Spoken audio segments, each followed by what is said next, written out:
Made a horrible, horrible mistake. My wife is in studio with me and just told me, sit up straighter. Just right before we crack the mic. Sit up straighter, she says. This is a terrible, terrible, terrible mistake I've made. Bring your wife to work day is already backfired in my face.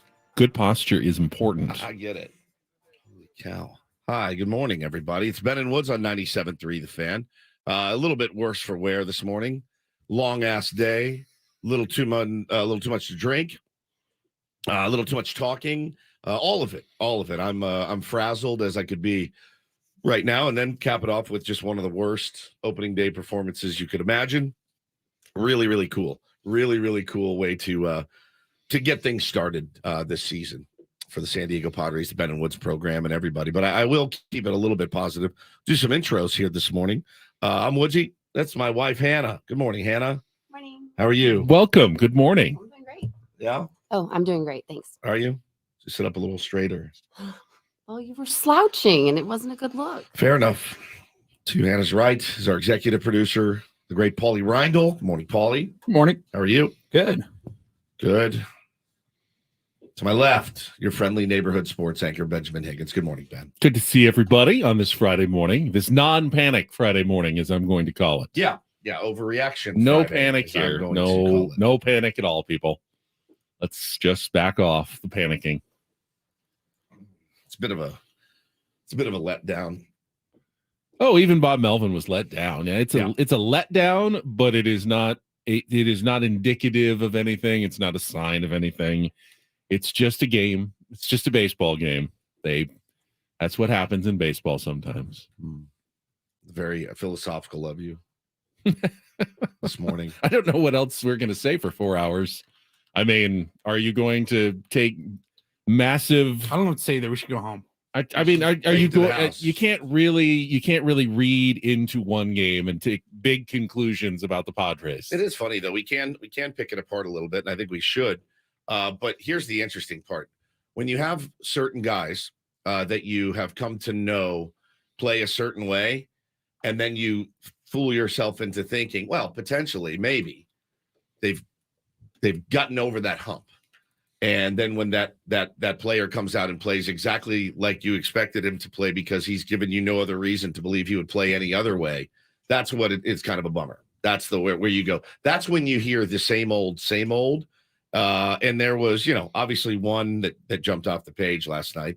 And we can talk about that at great length today, I'm sure. We can ask his skipper about it, Bob Melvin, who will join us at 9:35. Sorry for the management report today.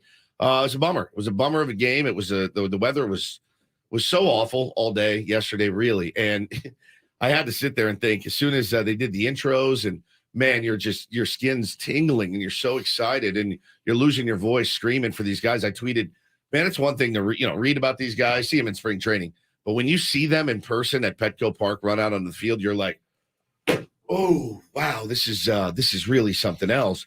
And then to go out and just absolutely soil your pants last night was a bit of a bummer. Well, you have definitely gotten into the more of the overreaction than I ever expected. Yeah, no, I'm overreacting. Already. I am. I'd like to focus on the positive. What an amazing turnout by fans. What an amazing electric atmosphere all day long from the start of our show at 6 a.m. yesterday until 10 p.m. at the end of the day. I mean, San Diegans, Padres fans represented. They made it look good downtown. They didn't care about the weather. They went down. They partied.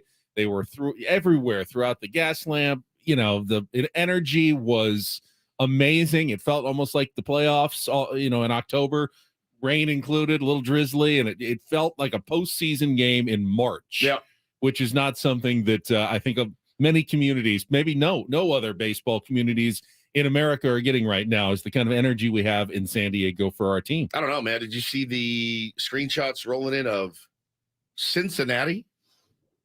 I've never seen anything like what I saw in Cincinnati yesterday. Did you see that? I did not see any Cincinnati. You guys didn't see this? No. Oh, my Lord.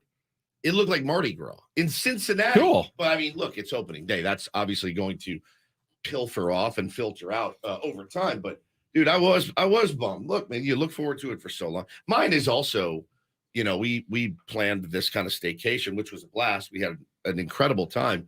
But the weather does throw a little bit of a hit into that. So the changing of the start time threw a little bit of a hit into everything. But you make do. You have fun. We did. We had a great time. Thank you to everybody at the Pendry. They were amazing. One of the best hotels I've ever stayed at. Had to drag her kicking and screaming from there this morning. So close to the ballpark. So close to our Happy Does location. And then, of course, the tier ones that showed up yesterday at 6 a.m. Incredible. I didn't sleep the night before. I was so worried that nobody was going to show, and you guys did. So you made the day very special. But no, as far as the baseball goes, I mean, it was a sloppy, kind of underwhelming game. Yeah, I mean, German Marquez pitched a little bit better than Blake Snell did yesterday. Hit his corners. Padres. He had 75 pitches in the seventh. Yeah, I don't think that it was quite as disastrous as you're making it out to be. I mean, Blake had 75 pitches in the third. He struck out 9 guys in 4 and a third innings. I thought Blake pitched. He didn't walk a bunch of guys. Better than an average Blake Snell start. Their contact. That's not saying a lot, though, right now. They made some contact, got some base hits, and ended up cashing in on a 3-run home run that went 348 feet. The Padres had some base hits, got a couple of guys on. Matt Carpenter hit one 390 feet. Just happened to stay in the park, whereas C.J. Cron scraped the wall and went on the other side. I mean, that's the difference in the game right there. Those two swings, a 350-foot home run that goes over the wall for a 3-run shot and a 390-foot ball that dies right at the wall. Switch those around, and the Padres win that game yesterday. It was not the disaster that I think you're making it out to be. If the Rockies bus breaks down and they don't show up, the Padres also win that game yesterday. Then you can't do that in baseball. You can't. You say, well, it's like golf. We're all driving. If the Padres committed 7 errors and they walked 15 batters. How many did they walk? And how many errors? Blake Snell walked 1 or 2. He walked 1. 1. I don't know how many total. And then you put in the back end of your bullpen. If you want to be mad at Bob Melvin, you can talk to him at 9:35. Not mad at Bob Melvin. Use some higher end relievers on opening day as opposed to Domingo Tapia. You're down. You're down. You don't usually put in your guys. I mean, he managed the way you manage a regular season game, not a playoff game. Hell yeah, man. If that was a playoff game, you're not going to Crismat and Tapia. Only walked 1 batter. One, that's it. 1 surprises me. I mean, struck out 9, walked 1. I take that. Yes, you'd like to see him get deeper into the game, but he was never pitching 6-7 innings on opening day anyway. Excruciating to watch sometimes. Excruciating. Every hit. How many guys did he go 3-2 to? I mean, it was. And granted, hey, good job for not. That's never going to change. His stuff is too good to get guys out in a pitch or two. I mean, it just is never going to change, and you can accept that. I mean, maybe there's a reason why everyone else has gotten a contract extension on this team, and Blake Snell is going into a free agent year. And it's crickets. It's quite possible that the Padres, for the very reasons that make it a tough watch sometimes, that the Padres don't have Blake Snell in their future plans. Doesn't mean he couldn't help them win a World Series this year, though. He's going to strike out a lot of batters. He had some electric stuff. It was exactly pretty much what I expected from Blake Snell. If you had told me he would leave the game giving up 1 run in 4 1/3 innings and striking out 9 and walking 1, I'd say that's not a horrible opening day start. Now, obviously, the 2 runs scored after he left the game. One of them on an absolute bloop by Charlie Blackmon that was just a lucky little, the last batter that one hurt, to put another guy on. But it's like you sound like the guy driving home that shot a 94 that said, well, if I didn't 3-putt 6 times and hadn't lost 4 balls, I probably would have shot even par. Like, you're a better team than them. Blake Snell's a better pitcher than German Marquez. We're a better team. Go out and show it. It was sloppy. It was a sloppy game. I was pissed. But I'm not going to do this all season with you every time the Padres lose. I was legitimately pissed. They're going to lose to the Rockies again. They're going to lose to the Diamondbacks. They're not going 13-0 against every divisional opponent. I'm not going to do this all season with you on every game. Which does not help in the slightest. So I've got a headache. I have no voice left. I'm grumpy. And come on, dude. 17 hits to the Colorado Rockies and their band of no-names, pretty much. I mean, hey, Chris Bryant, okay, fine, he's back. Charlie Blackmon is Ty Cobb when he sets foot into Petco Park. He is a Padre killer. Why anything would go near the strike zone for Charlie Blackmon is beyond me, but what do I know? Just the fan of the team that's now 0-1. The problem was that if you don't sign Xander Bogaerts, you had 4 hits last night. That's the problem. That's why you lost the game. It wasn't Blake Snell only going 4 1/3. It wasn't walks. You struck out 17 and walked 1. If they do that all year, they would be the best team in baseball history every single night. They will probably lose about 5 more times all year long if their pitchers strike out 17 and walk 1 every single night. I'm not going to be too worried about the outcome of game 157 and 5. I can get down with that.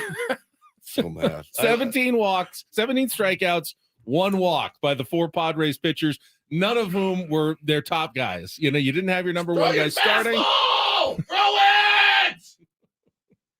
3-1, 3-2. I'm just good. Isn't it? It's excruciating. He's got to be the least economical 6 hits, 4 singles, ever 9 seen. strikeouts, 1 walk. I mean, How many innings? 4 1/3. 4 1/3. It's not going to change. Blake Snell is not going to be an 8-inning guy. I didn't ask him to go 8, did I?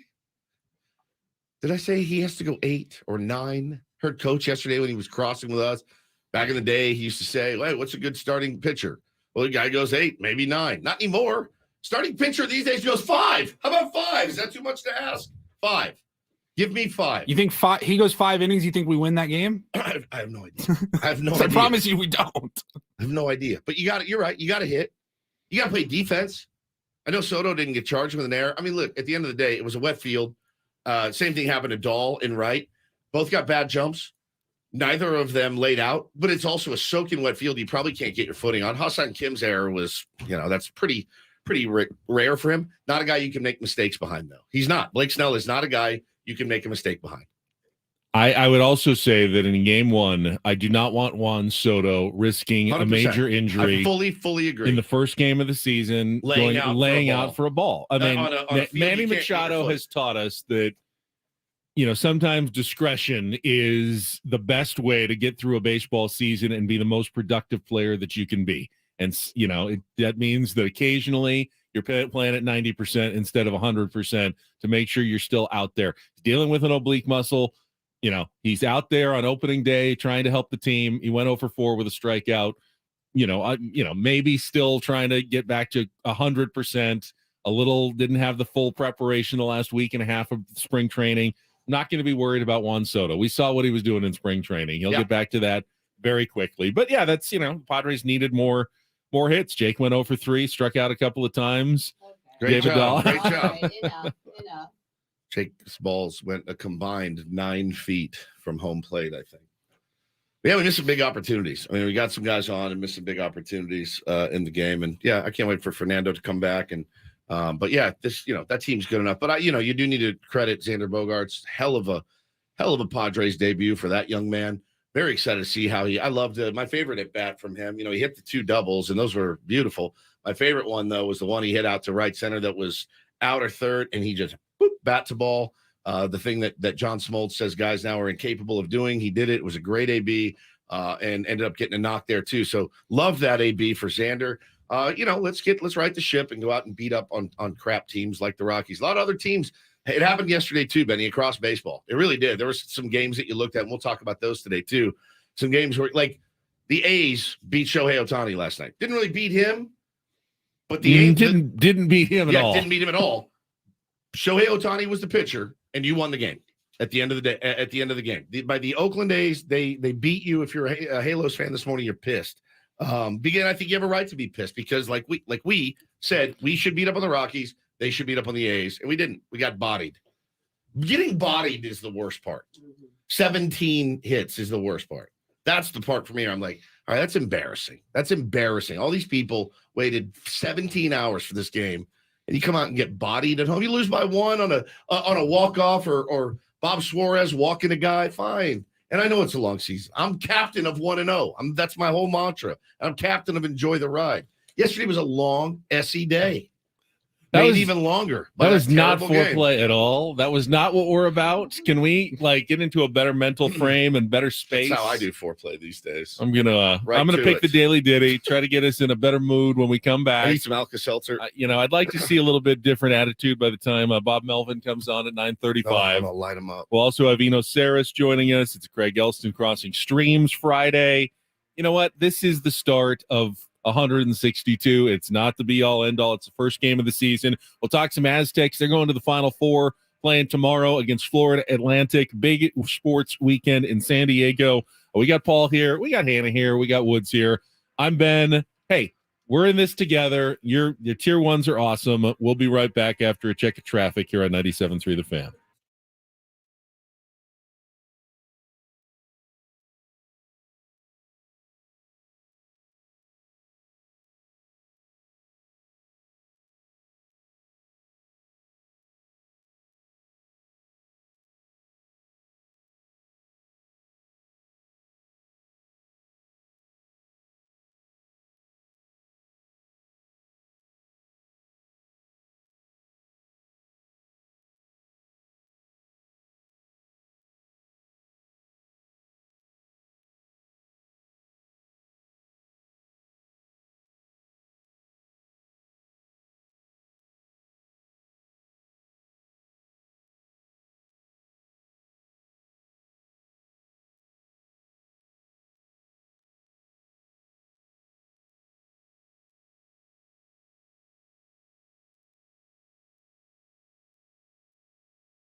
What a pick, Benny. What a pick.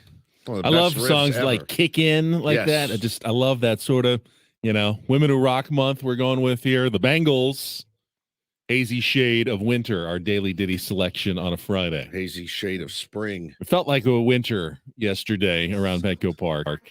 Are we done for a while or? Monday, rain again, Angelica told me. I don't know how much, but yeah, she said it looks like Monday could be the next storm coming in. This is it. This is our lives now. I thought we were done. I thought it was over. You're not doing We can't it. even get through the first homestand without a second I'm gonna move back to sunny Seattle. Yeah, for storm cheaper. coming through. It's cheap. I'm looking at opening day yesterday of places across the country. New York City was sunny and it looked, I don't know, maybe like 55 degrees, but not a cloud in the sky. I'm looking around yesterday at all these games and I wonder to myself, if this is going to be the new normal, how quickly do you think our beloved Peter Seidler could get a retractable roof on Petco? Quickly, I bet.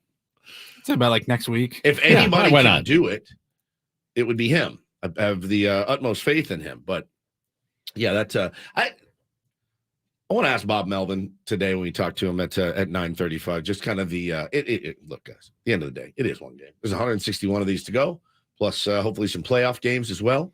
Got to find their footing. It's got to be tough for them too, expecting to play at 110. And then, hey, we're going to push this thing back. And it's preparation, but didn't hurt the Rockies one bit. But like I mentioned yesterday in the open, you are now the ones with the target on your back. The Rockies were stoked to come. It meant a lot more. It meant a lot more to beat the Padres yesterday than it is any other time that they've beaten the Padres, except for that, Matt Holliday didn't touch home plate game. But yeah, this is the team that people are going to want to take down. And yesterday, those guys were playing grab ass, having a good time because they put the wood to the Padres yesterday and, shattered the illusion of this brilliant and perfect lineup and nobody can beat us. And I think it's a nice little slap in the face, even though it's only one game. I think it is a little, all right, yeah, we actually have to go out and do this. So, I'm not super mad about it, but This is why you play all the games. This is why you play all the games. So that's what I heard from a couple of experts. We'll play that for you and don't do this. Again, I'm not going to say that the Padres were overconfident. They needed to be humbled a little bit. They weren't walking through spring training like arrogantly, like nobody can beat us. Every time you heard Manny Machado and, players talk, it's about putting in the work. It's about every single day coming and doing our best. This is not we're going to go 162-0 mission. They have the right kind of attitude. They know these kind of things are going to happen. They weren't slapped down from some sort of arrogant perch that they needed to be knocked off of their first game of the season. It's just not what I saw yesterday. You saw a baseball game in which when the Rockies made contact, it fell in the right places and they got 17 hits. They also struck out 17 times. It's actually never happened. I think Jesse Agler had that stat on Twitter after the game. There's never been a game in baseball history in which a team has struck out 17 times and had 17 hits in the same game. It was an anomaly of a game yesterday on opening day. Tell me that the Rockies strike out 17 times. I will show you a team that loses 100 games. Yeah.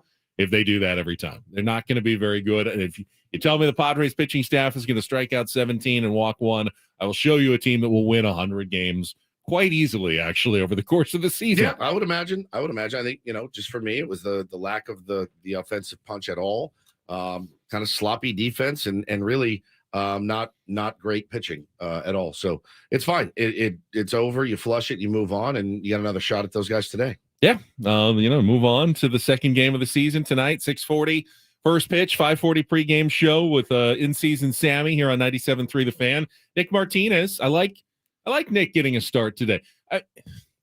Yes, you'd rather have Joe Musgrove and Yu Darvish lined up for your first couple of starts of the season. Padres aren't getting to throw their best pitchers to open the season like most teams do. That's a factor here as well, that Padres are going with their number 3 against the Rockies' number 1, who's starting his third opening day for them.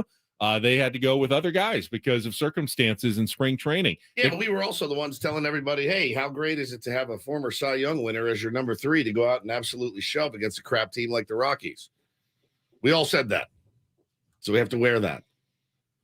Right? Again, I still- don't think Blake he had a Snell is the bad reason start. that the Padres lost that he game went yesterday. 4 1/3 inning. If he went 8 innings, if they only have They only scored 7 2 hits, runs. like- They weren't going to win that game. It's it's the offense they need more of. Not it wasn't Blake Snell's. To if me, they strike, if the starting pitcher every game this year strikes out 9 and walks 1, I'm happy. It's up to the offense. he had a to get shaky more first than, couple of innings where he got in some trouble, got himself out of it. Yep, he did. Pitched really well in There the third and fourth. There were a couple runners on second and third when he got the side. That's nasty. That's what Yeah, you want. pitched, from Blake. really locked in the third and the fourth, but the pitch count was getting higher. Came back out of the fifth. I was a little surprised actually that he even came back out in the fifth inning because he had already thrown 80 pitches, 83, somewhere around there. And remember, he threw about 20 warm-up tosses during that. Felt like it during the diamond dry area. So between warm-ups, those extra warm-up pitches, and what he had thrown, he was kind of well over 100 tosses at that point in the first game of the season. I was a little surprised that he actually came out, gave up. I don't remember what the first hit was in the fifth. The second one was an absolute broken bat bleeder. Charlie Blackmon that just went over the head of Xander Bogaerts for a bloop single, and then they took him out, and Nabil comes in, and CJ Cron hits one that scrapes the wall on a line drive that goes 348 feet. Now you're down, and the game's it's just a different game. Now you may be pressing a little bit offensively. You feel like, oh no, now we're behind. We just grabbed the lead. We felt confident that we were going to go on, and they answered it quickly. And give the Rockies credit. That was a big swing by CJ Cron. Well, I will say, I watched the entire game up to the last out. Never thought we were out of it. Staged a couple of shots at a rally, and just the ball didn't go our way. Carpenter, like I said, hit a seed. I thought he was going to tie that game. He did too. I think everybody in the ballpark did as well, but caught 5 feet in front of the wall. Welcome to Petco Park in if you April. want to take one thing away that I actually was concerned about going into the season that may have been reaffirmed by watching that game, the power that some other players that we have acquired, Matt Carpenter, Xander Bogaerts, won't play at Petco Park the way it played at Yankee Stadium or Fenway Park. And there may be more warning track flies than they're used to. Those numbers may be down, depressed a little bit by playing in San Diego, especially early in the year when we have traditionally seen it be much harder to hit and score runs at Petco Park. That is something that I was probably not voicing into the, I didn't want to speak it into existence during spring training, but you worry about any new acquisition coming to the Padres that their numbers are not going to quite be the same when they have to deal, especially with April and May and the marine layer and, the cooler months at Petco Park, that the ball simply doesn't travel, to deep right. That was a home run at Yankee Stadium. What did you say? 10 rows deep. 10 rows deep. Matt Carpenter, no doubt. 3-run shot, different game. Padres are up 5-4. Oh, yeah. 3-run shot. They're up. Okay, now the bullpen situation's completely different. You're getting Luis Garcia. You're getting your better setup man in there to Josh Hader, and maybe you win that game. It's just that's how baseball works. One little thing kind of leads to the next, and it changes the course of the game. This feels right, doesn't it? Yeah, talking baseball feels right. Yeah, it does. Yeah, it does. Pitching and moaning about it. It feels right. This is fantastic. We got our Padres wrap up coming up next. Even in a loss, it's great to hear Jesse's calls of yesterday's game. So we'll get our first of the season. What was a better day tomorrow? Do we have that back in our open? Or we have a whole new open. Yeah, it's been improved. All right, well, you new and improved Padres wrap up open, or made worse, right? But by making it worse, we've improved made it better. Does that make sense? Yeah, I think it makes a little bit of sense, at least for tier ones. They understand where we're coming from. That is next with Ben and Woods on San Diego's #1 sports station, 97.3 The Fan.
It's Hour 97.3 The Fan, brought to you by Bob's Discount Furniture, home of the world-famous Bob-O-Pedic mattresses with all the comfort and quality of a national mattress brand for half the price.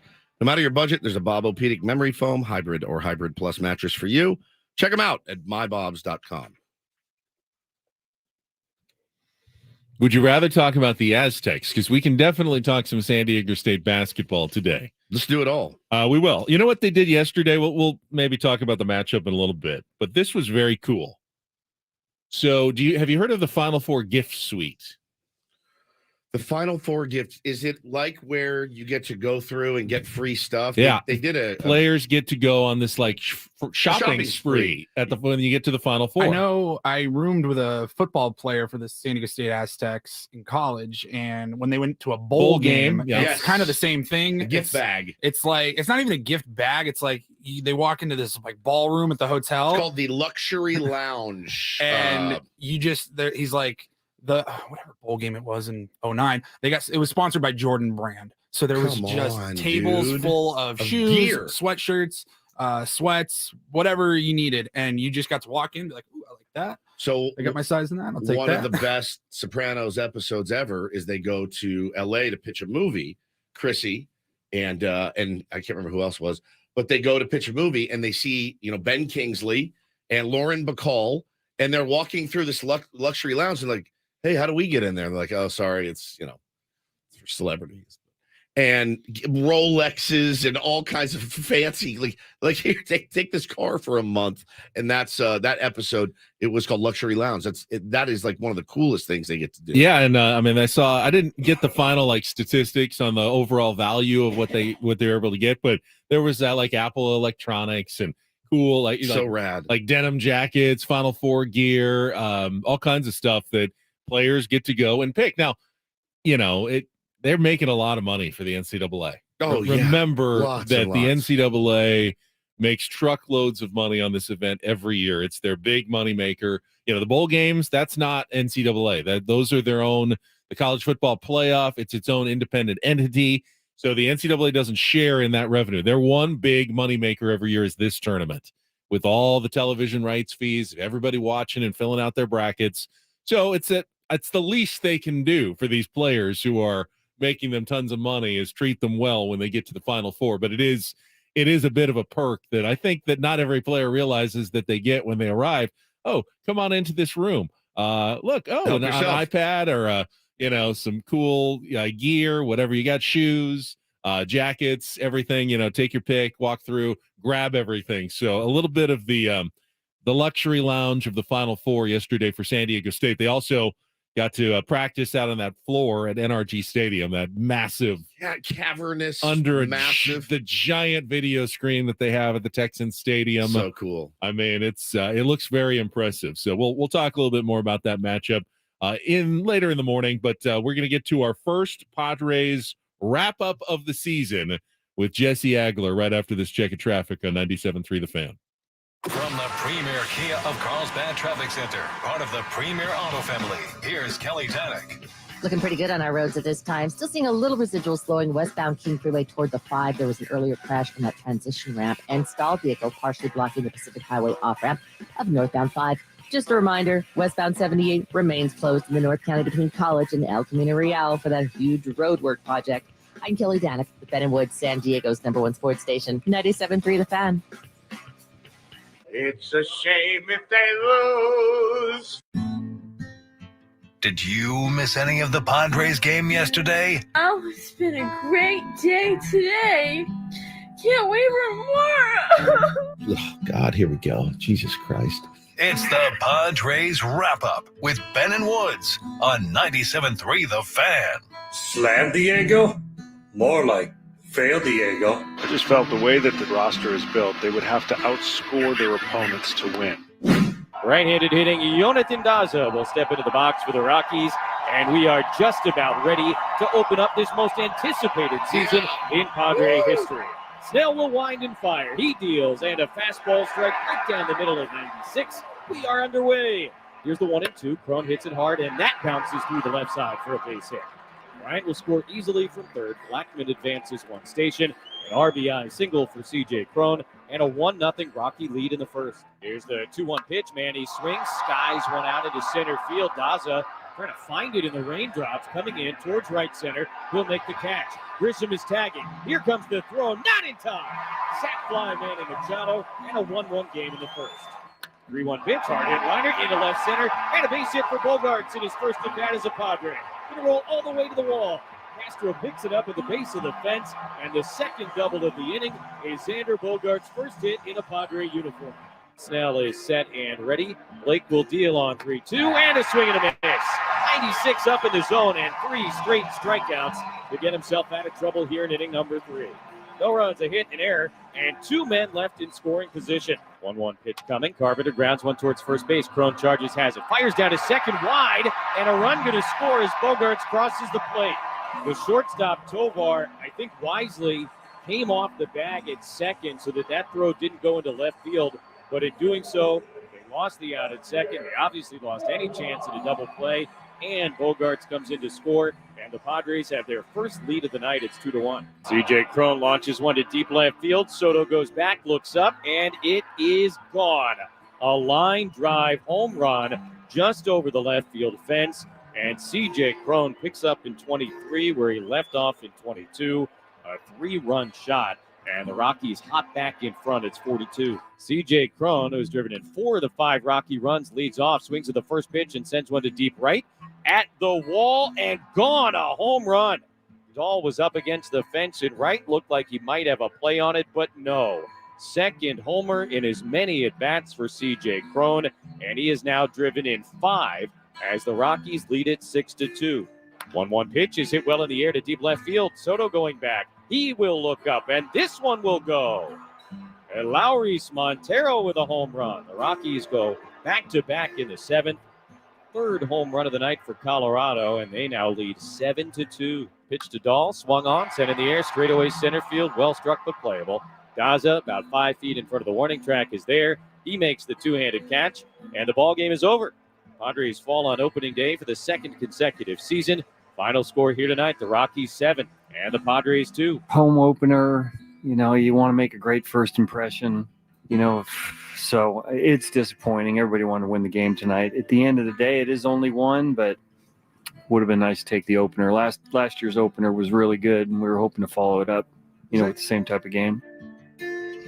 I like Bob Melvin's attitude. He didn't totally dismiss it. As you did, as just one of 162, but he also reminded everybody it is just one of 162 games. It was disappointing. Yes, the great script is to thrill a sellout crowd on opening day with a 15-run outburst, and you clobber an inferior Rockies team, and everyone completes a perfect day in San Diego, and it did not work out that way last night for your San Diego Padres. No. And Woods is having a little trouble with it. Obviously a win would have been great.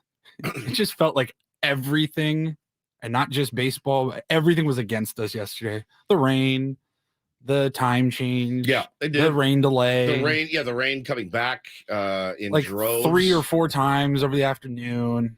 Right when they started playing. Like, this sucks. Going 0 for 10 with runners in scoring position didn't help either. That's probably the biggest reason why they lost. But I'm gonna blame the rain. Blame it on the Henry. No, it sucked. Blame it on the Henry. It really sucked. I can't sit here and tell you that it was like it didn't suck. It sucked. I'm not gonna tell you it didn't. I'm not gonna tell. I mean, thanks to our pal Corey Stewart, who made gasoline punch mixed with bath salts that we had out at the tailgate. He's got me feeling shots of Screwball and Coors Lights and God. See, I saw you starting before we even left Happy I had a shot of Does Jack Daniels at Happy Does yesterday, so you were in for a long day regardless. I'm like, I've got the DTs right now a little bit, the delirium tremors where you just kind of shake because you had too much booze, and so yeah, I'm in a pissy mood. And then had they won though, I would have been like, hey, I'm hungover and celebratory. That's fun me, but now I'm pissy because that's we made a whole weekend. At least we have a new tradition now. Me and Hannah, we're going to do that every year, go down and stay. And it was really, really fun to see everybody. So fun running into all the tier ones at the ballpark and saying hello. And then the game starts and you're so excited. You've been waiting so long. and then it just boop.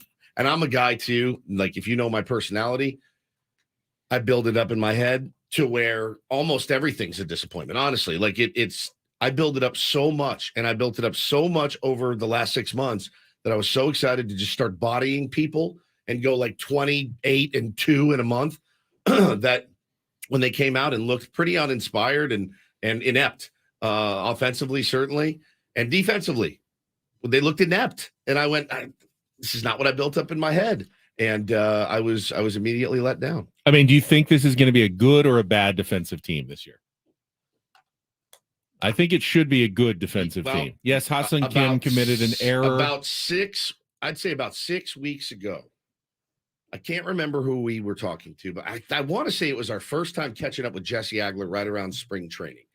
And I told him at the time, sure, every team's going to worry about starting pitching. Every team's going to worry about their bullpen. I said, I think it was AJ Casabell. I said, my only kind of issue with this team, I think, is defensively. And I said, and the reason for that is not that they don't have talented players. They do. We've seen Crony play some first before, but he's not a full-time first baseman. We've seen Ha-Seong Kim play some second base, but he's not a full-time second baseman. Xander Bogaerts was, up until maybe last year, the year before, one of the worst defensive shortstops in the game of baseball. He's worked extremely hard to get back. Manny is Manny. He's going to be fine. Juan Soto is moving from right, where he was very bad, to left, which is okay. It's maybe a little easier, still tough, as we noticed last night. Trent Grisham, don't worry about a bit. Fernando Tatis is a question mark in right field. Does he have every raw skill available? Absolutely, he does. Thought Austin Nola called a pretty good game last night. When your pitchers are up there throwing 48-foot sliders and you got to wear them in the chest, he blocked a couple. There was a wild pitch that got by. That wasn't on him. He made a great, valiant effort at it. So I would say defense has been my concern for the last at least 6 weeks or so. There's not question marks per se, but a lot of seemingly guys playing out of position and learning new positions ish. I think it's fair to say they didn't take Grisham and say, hey, you now play first base. There's nothing like that. But I would expect that the defense only continues to get better as the season goes on as well. Absolutely. Stunned that, Juan Soto's not so comfortable that, maybe he either misreads or doesn't go after a ball that you might want him to early in the season. That could look very different by the time August or September rolls around, as everyone's been there. I know that Fernando Tatis Jr. is going to make some mistakes. Yeah, for sure. And I also know that by September, I bet he's pretty much a Gold Glove right fielder at the end of the season. Totally get behind that. But he'll make some mistakes early in the year for sure. So yeah, in that sense, I think you're fair in having some concern. But if you know what you're expecting and getting into, I don't think it's a reason for long-term concern. It's a short-term, get comfortable defensively issue. And then once they do, I don't foresee that being like a playoff problem for the Padres. Well, and we talked yesterday about the lineups, and hey, people are going to say, well, why don't they keep a consistent lineup? I will say this, man, defensively, I think it is more important than offensively these days to keep a solid, like these are our 9 that we roll with. And of course, if somebody needs a day, great. Manny needs a day off his feet. Super. Matt Carpenter, you're going to play third. Crony needs a day off his feet. Great. You can DH Matt Carpenter, Nelly Cruz, whatever you're going to play first. Not Nelly Cruz, more than likely, but Matt Carpenter. Fine. No issues there. I just think so many guys right now not playing out of position, but playing somewhere they're not super comfortable, and it will take some time to get comfortable. But yeah, I mean, it's not like an overarching, like, oh my God, I don't think we're the Phillies or anything of last year who couldn't play defense at all until the last week of the season.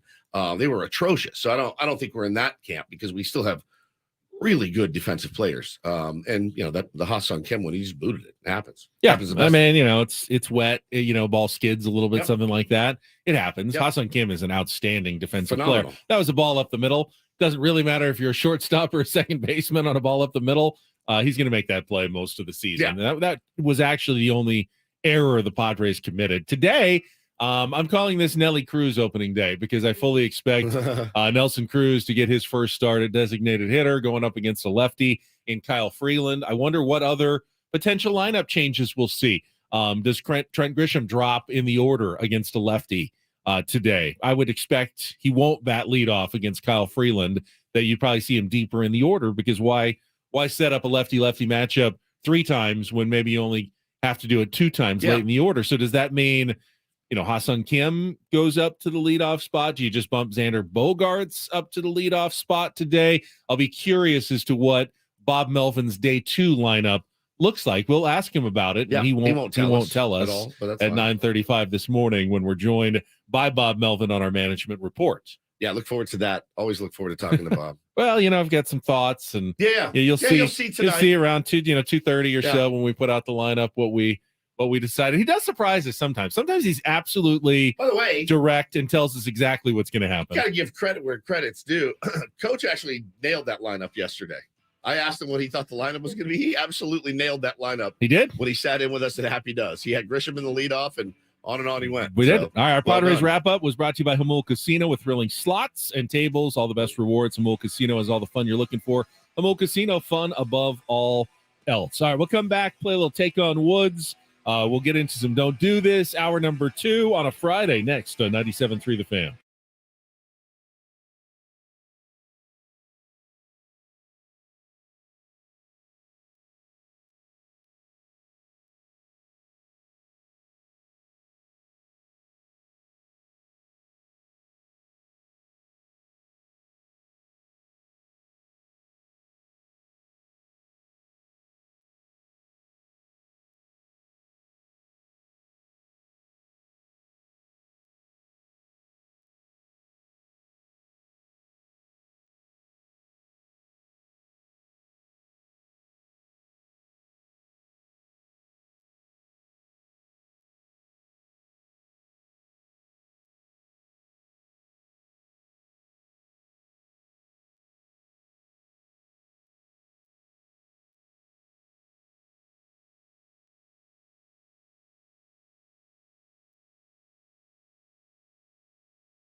Well, guests on Better Woods appear on the Premier Chevrolet of Carlsbad fan hotline. Save money the right way with Premier Chevrolet of Carlsbad. Visit them today in the Carlsbad Auto Mall. Chevrolet, find new roads. One cool thing yesterday at Petco Park about opening day was the video board. They found a few fans who were not decked in Padres gear, but instead in San Diego State Aztecs gear. Yep. Put them on the board. Always elicited some big cheers from the Petco Park crowd, excited about the Final Four run.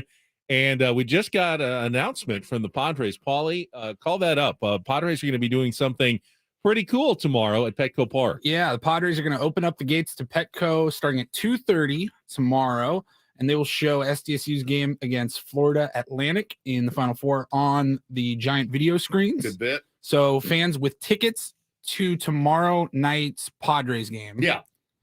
It's a 5:40 start. You can get in at 2:30. 2:30. That's an hour or so earlier than you can usually get in. Yep. Tip-off's at 3:09, and it's the first game of the day, so it's a pretty good screen. Shouldn't be any if you want to delays. watch a college basketball game. I would think so. I don't think you're going to find a bigger television in San Diego. Nice views and whatnot. So then what happens when the games start? They just Well, I'd imagine, college basketball, kind of 2 hours and 10, 15 minutes. you'd be butted right up in Yeah, your I mean, they'll have already started the pregame announcements. yeah, by the end, I don't know that you're going to get to see the entire game. But if you do want to see the entire game, you know where else you can go tomorrow? Senior Grubbies. Yeah. That's right. We started kind of making the announcement yesterday, and Jake Peavy walked in to Happy Does. Like and right in just the middle of it. had to Adam's cut like, all right, cool. cut thanks, it guys." off. But yes, so tomorrow, Senior Grubbies in Carlsbad, 377 Carlsbad Village Drive. Me and Chris Zello, the Aztec alum, going to be broadcasting live from 1 to 3, getting you ready. And then stick around for an Aztecs watch party. Woods is going to be out there. I think almost the entire 97.3 The Crew is coming out. Specials 97.3 The Crew. 97.3 The Fan Crew is going to be out there. Specials include $2 tacos, $12 beer buckets with 4 beers per bucket. If you do the math, that's $3 per beer. Why do you hate the fan? You really hate fans so much. 97.3 The Crew. 97.3 The Crew. We're the 97.3 Crew. Shout out! Did I say The Crew? You said 97. Didn't I say the 97.3 Crew? No, I think you said No. 97.3 The Crew. That's what I heard. All right. It's tomorrow, though. Senior Grubbies in Carlsbad for our Aztec watch party. Yes, I will be there. If I'm not dead, I'm cough coming on. So, we got Seals game tonight against Calgary out at Pechanga Arena. You got Padres tonight.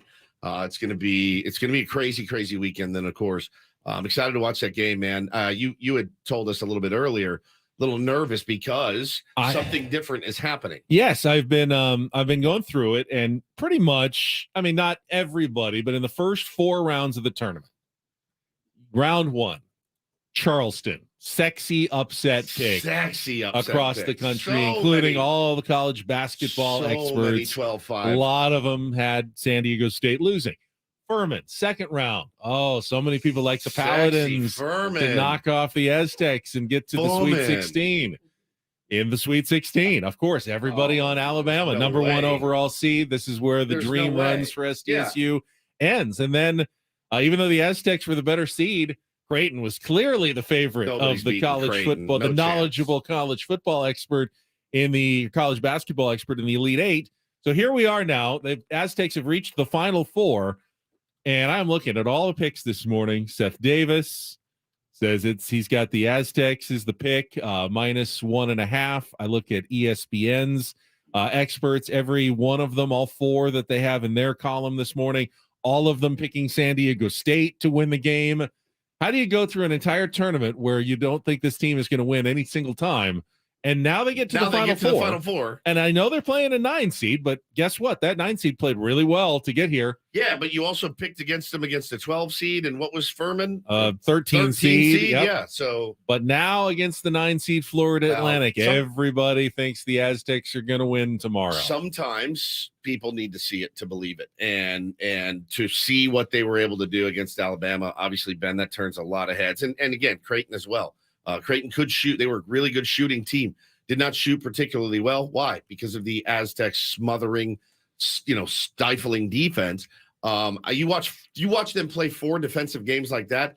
How do you not pick them? How do you not pick them to run the table? Especially against that team. Especially against that team. They're not. If they're paired up with UConn, probably more split. But come on, you should win that game. You're feeling you should good be the about favorite tomorrow. Here's what every I think. expert that's watched college basketball should be picking the Aztecs to win. Picked Alabama like. As they probably should. They probably should. Can't be mad about them picking the number one. I picked Alabama in my bracket to get through the Sweet 16. So that one didn't bother me as much as, at least you should have some people picking San Diego State in the first 2 rounds. Right. And it felt like no one was. Only Bo Woods, the only one. Still alive in the bracket. Still for the championship. Alive. Unbelievable. Need a contestant for Take on Woods here in about 2 minutes. So if you want to call in now. Good day to beat me. Play our game. Yeah, Woods is not at 100%. So a chance to qualify for a trip to Las Vegas. 833-288-0973. Call now. We're not playing yet, though. You don't have to leave. You can stay for another couple of minutes. 833-288-0973. Here's my theory on the NCAA tournament. Momentum doesn't really carry over from one week to the next. Yes, everyone's saying UConn looks unbeatable, and they certainly did the first 4 games. Doesn't necessarily mean they'll be the same team. These are still college kids, and there's a lot of fluctuation when you travel week to week. Different arenas, different emotions that affect college students as you would.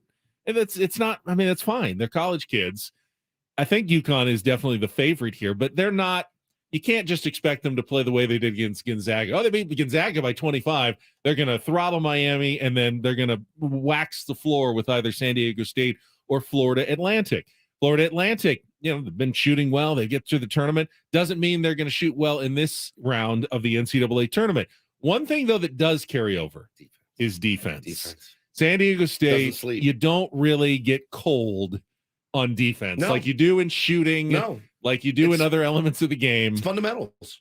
You can always play your good defense. If you are a good defensive team, you should always be a good defensive team. I think San Diego State has gotten a little bit lucky. It's not as though Creighton had no open threes. No, you're right. They missed some. And, part of that is San Diego State, with being such defense that when you finally get an open three, a little harder to make. Like, I've got to there's more pressure on this one. I finally get an open one. If Florida Atlantic, makes a few of those, that when they do get the opportunities, they can win this game.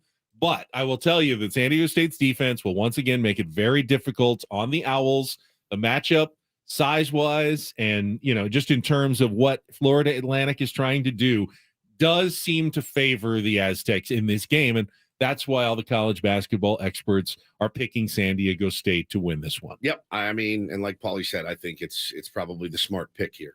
But yeah, you got to play the defense that you've been playing. I think they will. So somebody's going to have to figure out a way to step up. Matt Bradley's going to have to figure out a way to score 12 points.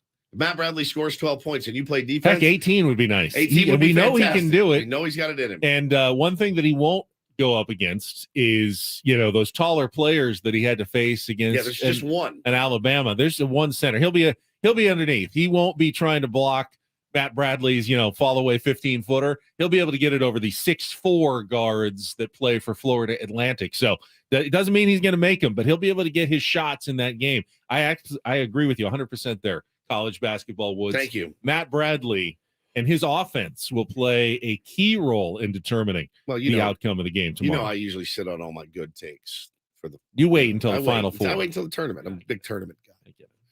All right, I see some callers coming in. Now you may leave as we get to Take on Woods.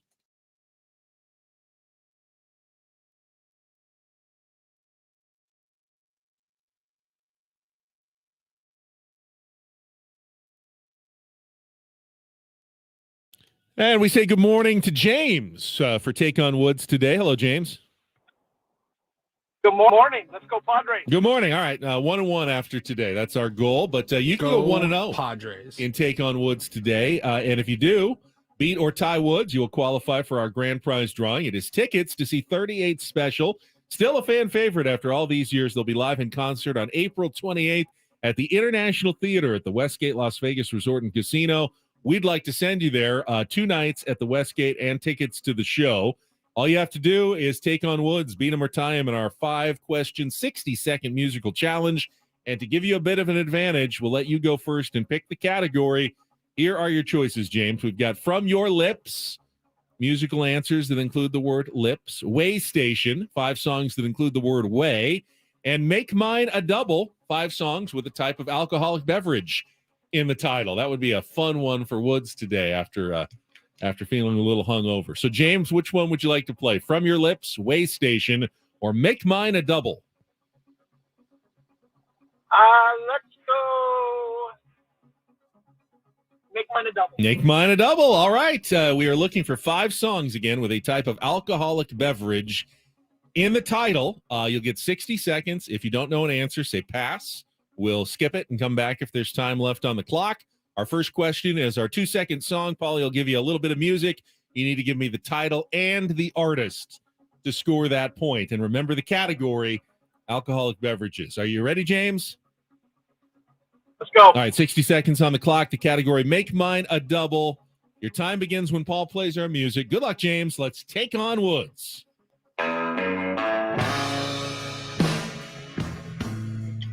Tennessee whiskey, Chris Stapleton. Correct. Which classic drinking song begins with the line, Nibbling on Sponge Cake? Margaritaville. Correct. Reggae pop band UB40 had a hit in 1983 when they covered which Red Wine. Correct. Which classic rap song features the line, with my mind on my money and my money on my mind? Sipping on gin and juice. Correct. Toby Keith enlisted Willie Nelson's help for which hit the top the country charts in 2003? Here for my horse. Oh, very Well nicely done. done, James. 5 for 5. You'll be a little hungover tomorrow with all that alcohol, but you do qualify for the trip to Vegas. Now the only question is whether Woods can match you and not take an L on a Friday. All right, James's score is locked in. Welcome back. You don't want to disappoint. You've got your wife sitting right here. She doesn't care. It'd be trust very me. embarrassing if you lost. She's always disappointed. All right, let's reset. Well, disappointed Reset. yesterday. Reset the questions. Reset our song. 60 seconds on the clock. Twice, actually. Your time begins when Paul plays the music. Good luck, Woods. Let's take on James.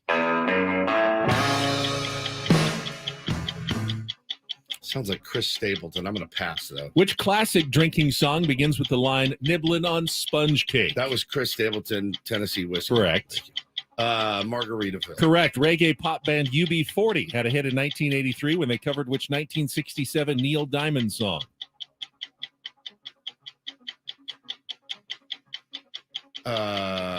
Pass. Which classic rap song features the line, with my mind on my money and my money on my mind? Gin and juice. Toby Keith enlisted Willie Nelson's help for which Beer hit? for my horses. Correct. Reggae pop band UB40 had a hit in 1983 when they covered which 1967 Neil Diamond song?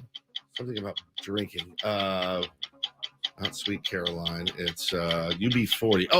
Oh, Red Wine. Oh, and it picks it up right at the end for a 5-5 tie. Make me feel so fine. You keep me rocking all of the time. Red wine, make me feel so fine. Keep me rocking. A lot time. of people thought that was a Bob Marley cover, but it's not. It's Neil Diamond. Sounds terrible. That's Neil Diamond? Neil Diamond had the original. Did red wine.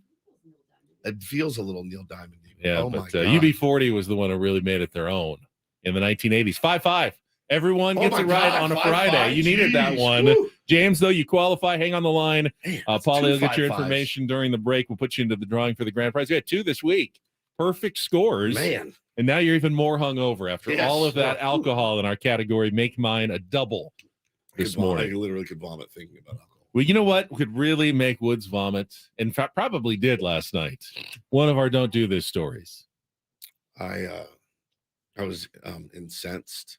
I was even. Got you? I actually, my stomach turned a little bit. I love this. All right, you're gonna hear some audio. Padre fans, settle in, strap in. This may be why I'm in the worst mood I've been in all year. This audio is maybe what has pushed me over the edge this morning. All right, that's coming up next. Don't go away. It's Ben and Woods. We'll be right back after a check of traffic here on 97.3 The all Fine. of the time. Red wine. Such a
Don't do this.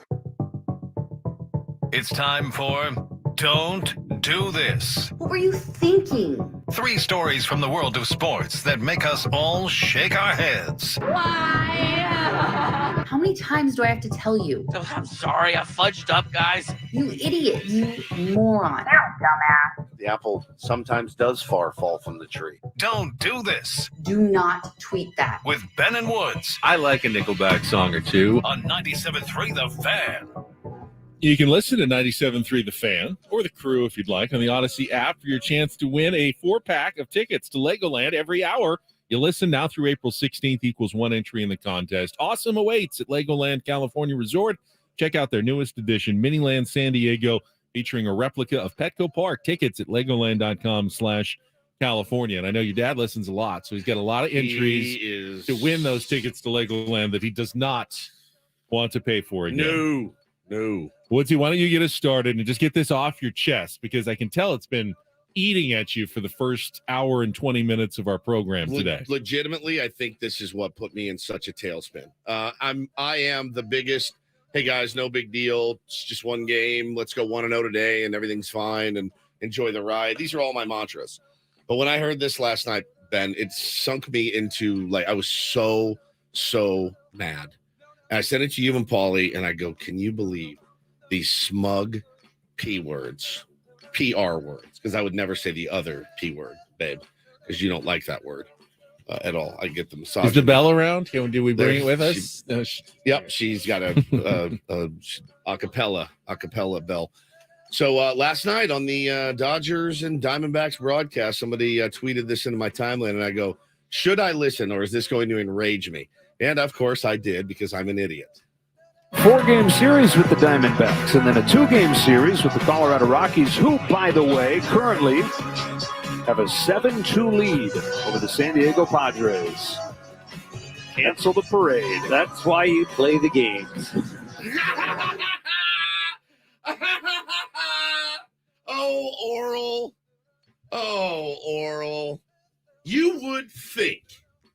You would think that after winning 111 games and then getting your ass kicked by those same Padres last season, 6 months ago, that you would have just one tiny shred of humility, intelligence. Play it again, Paulie, so I can re-rage. 4-game series with the Diamondbacks, and then a 2-game series with the Colorado Rockies, who, by the way, currently have a 7-2 lead over the San Diego Padres. Cancel the parade. That's why you play the games. Pluck your eyebrows more. I get it. I mean, all they've heard all spring is Bob Melvin every single day guaranteeing his team would win a World Series title. We've heard that about that team for 15 years. What if they won? Of course, they're going to rub it in the Padres' faces. All the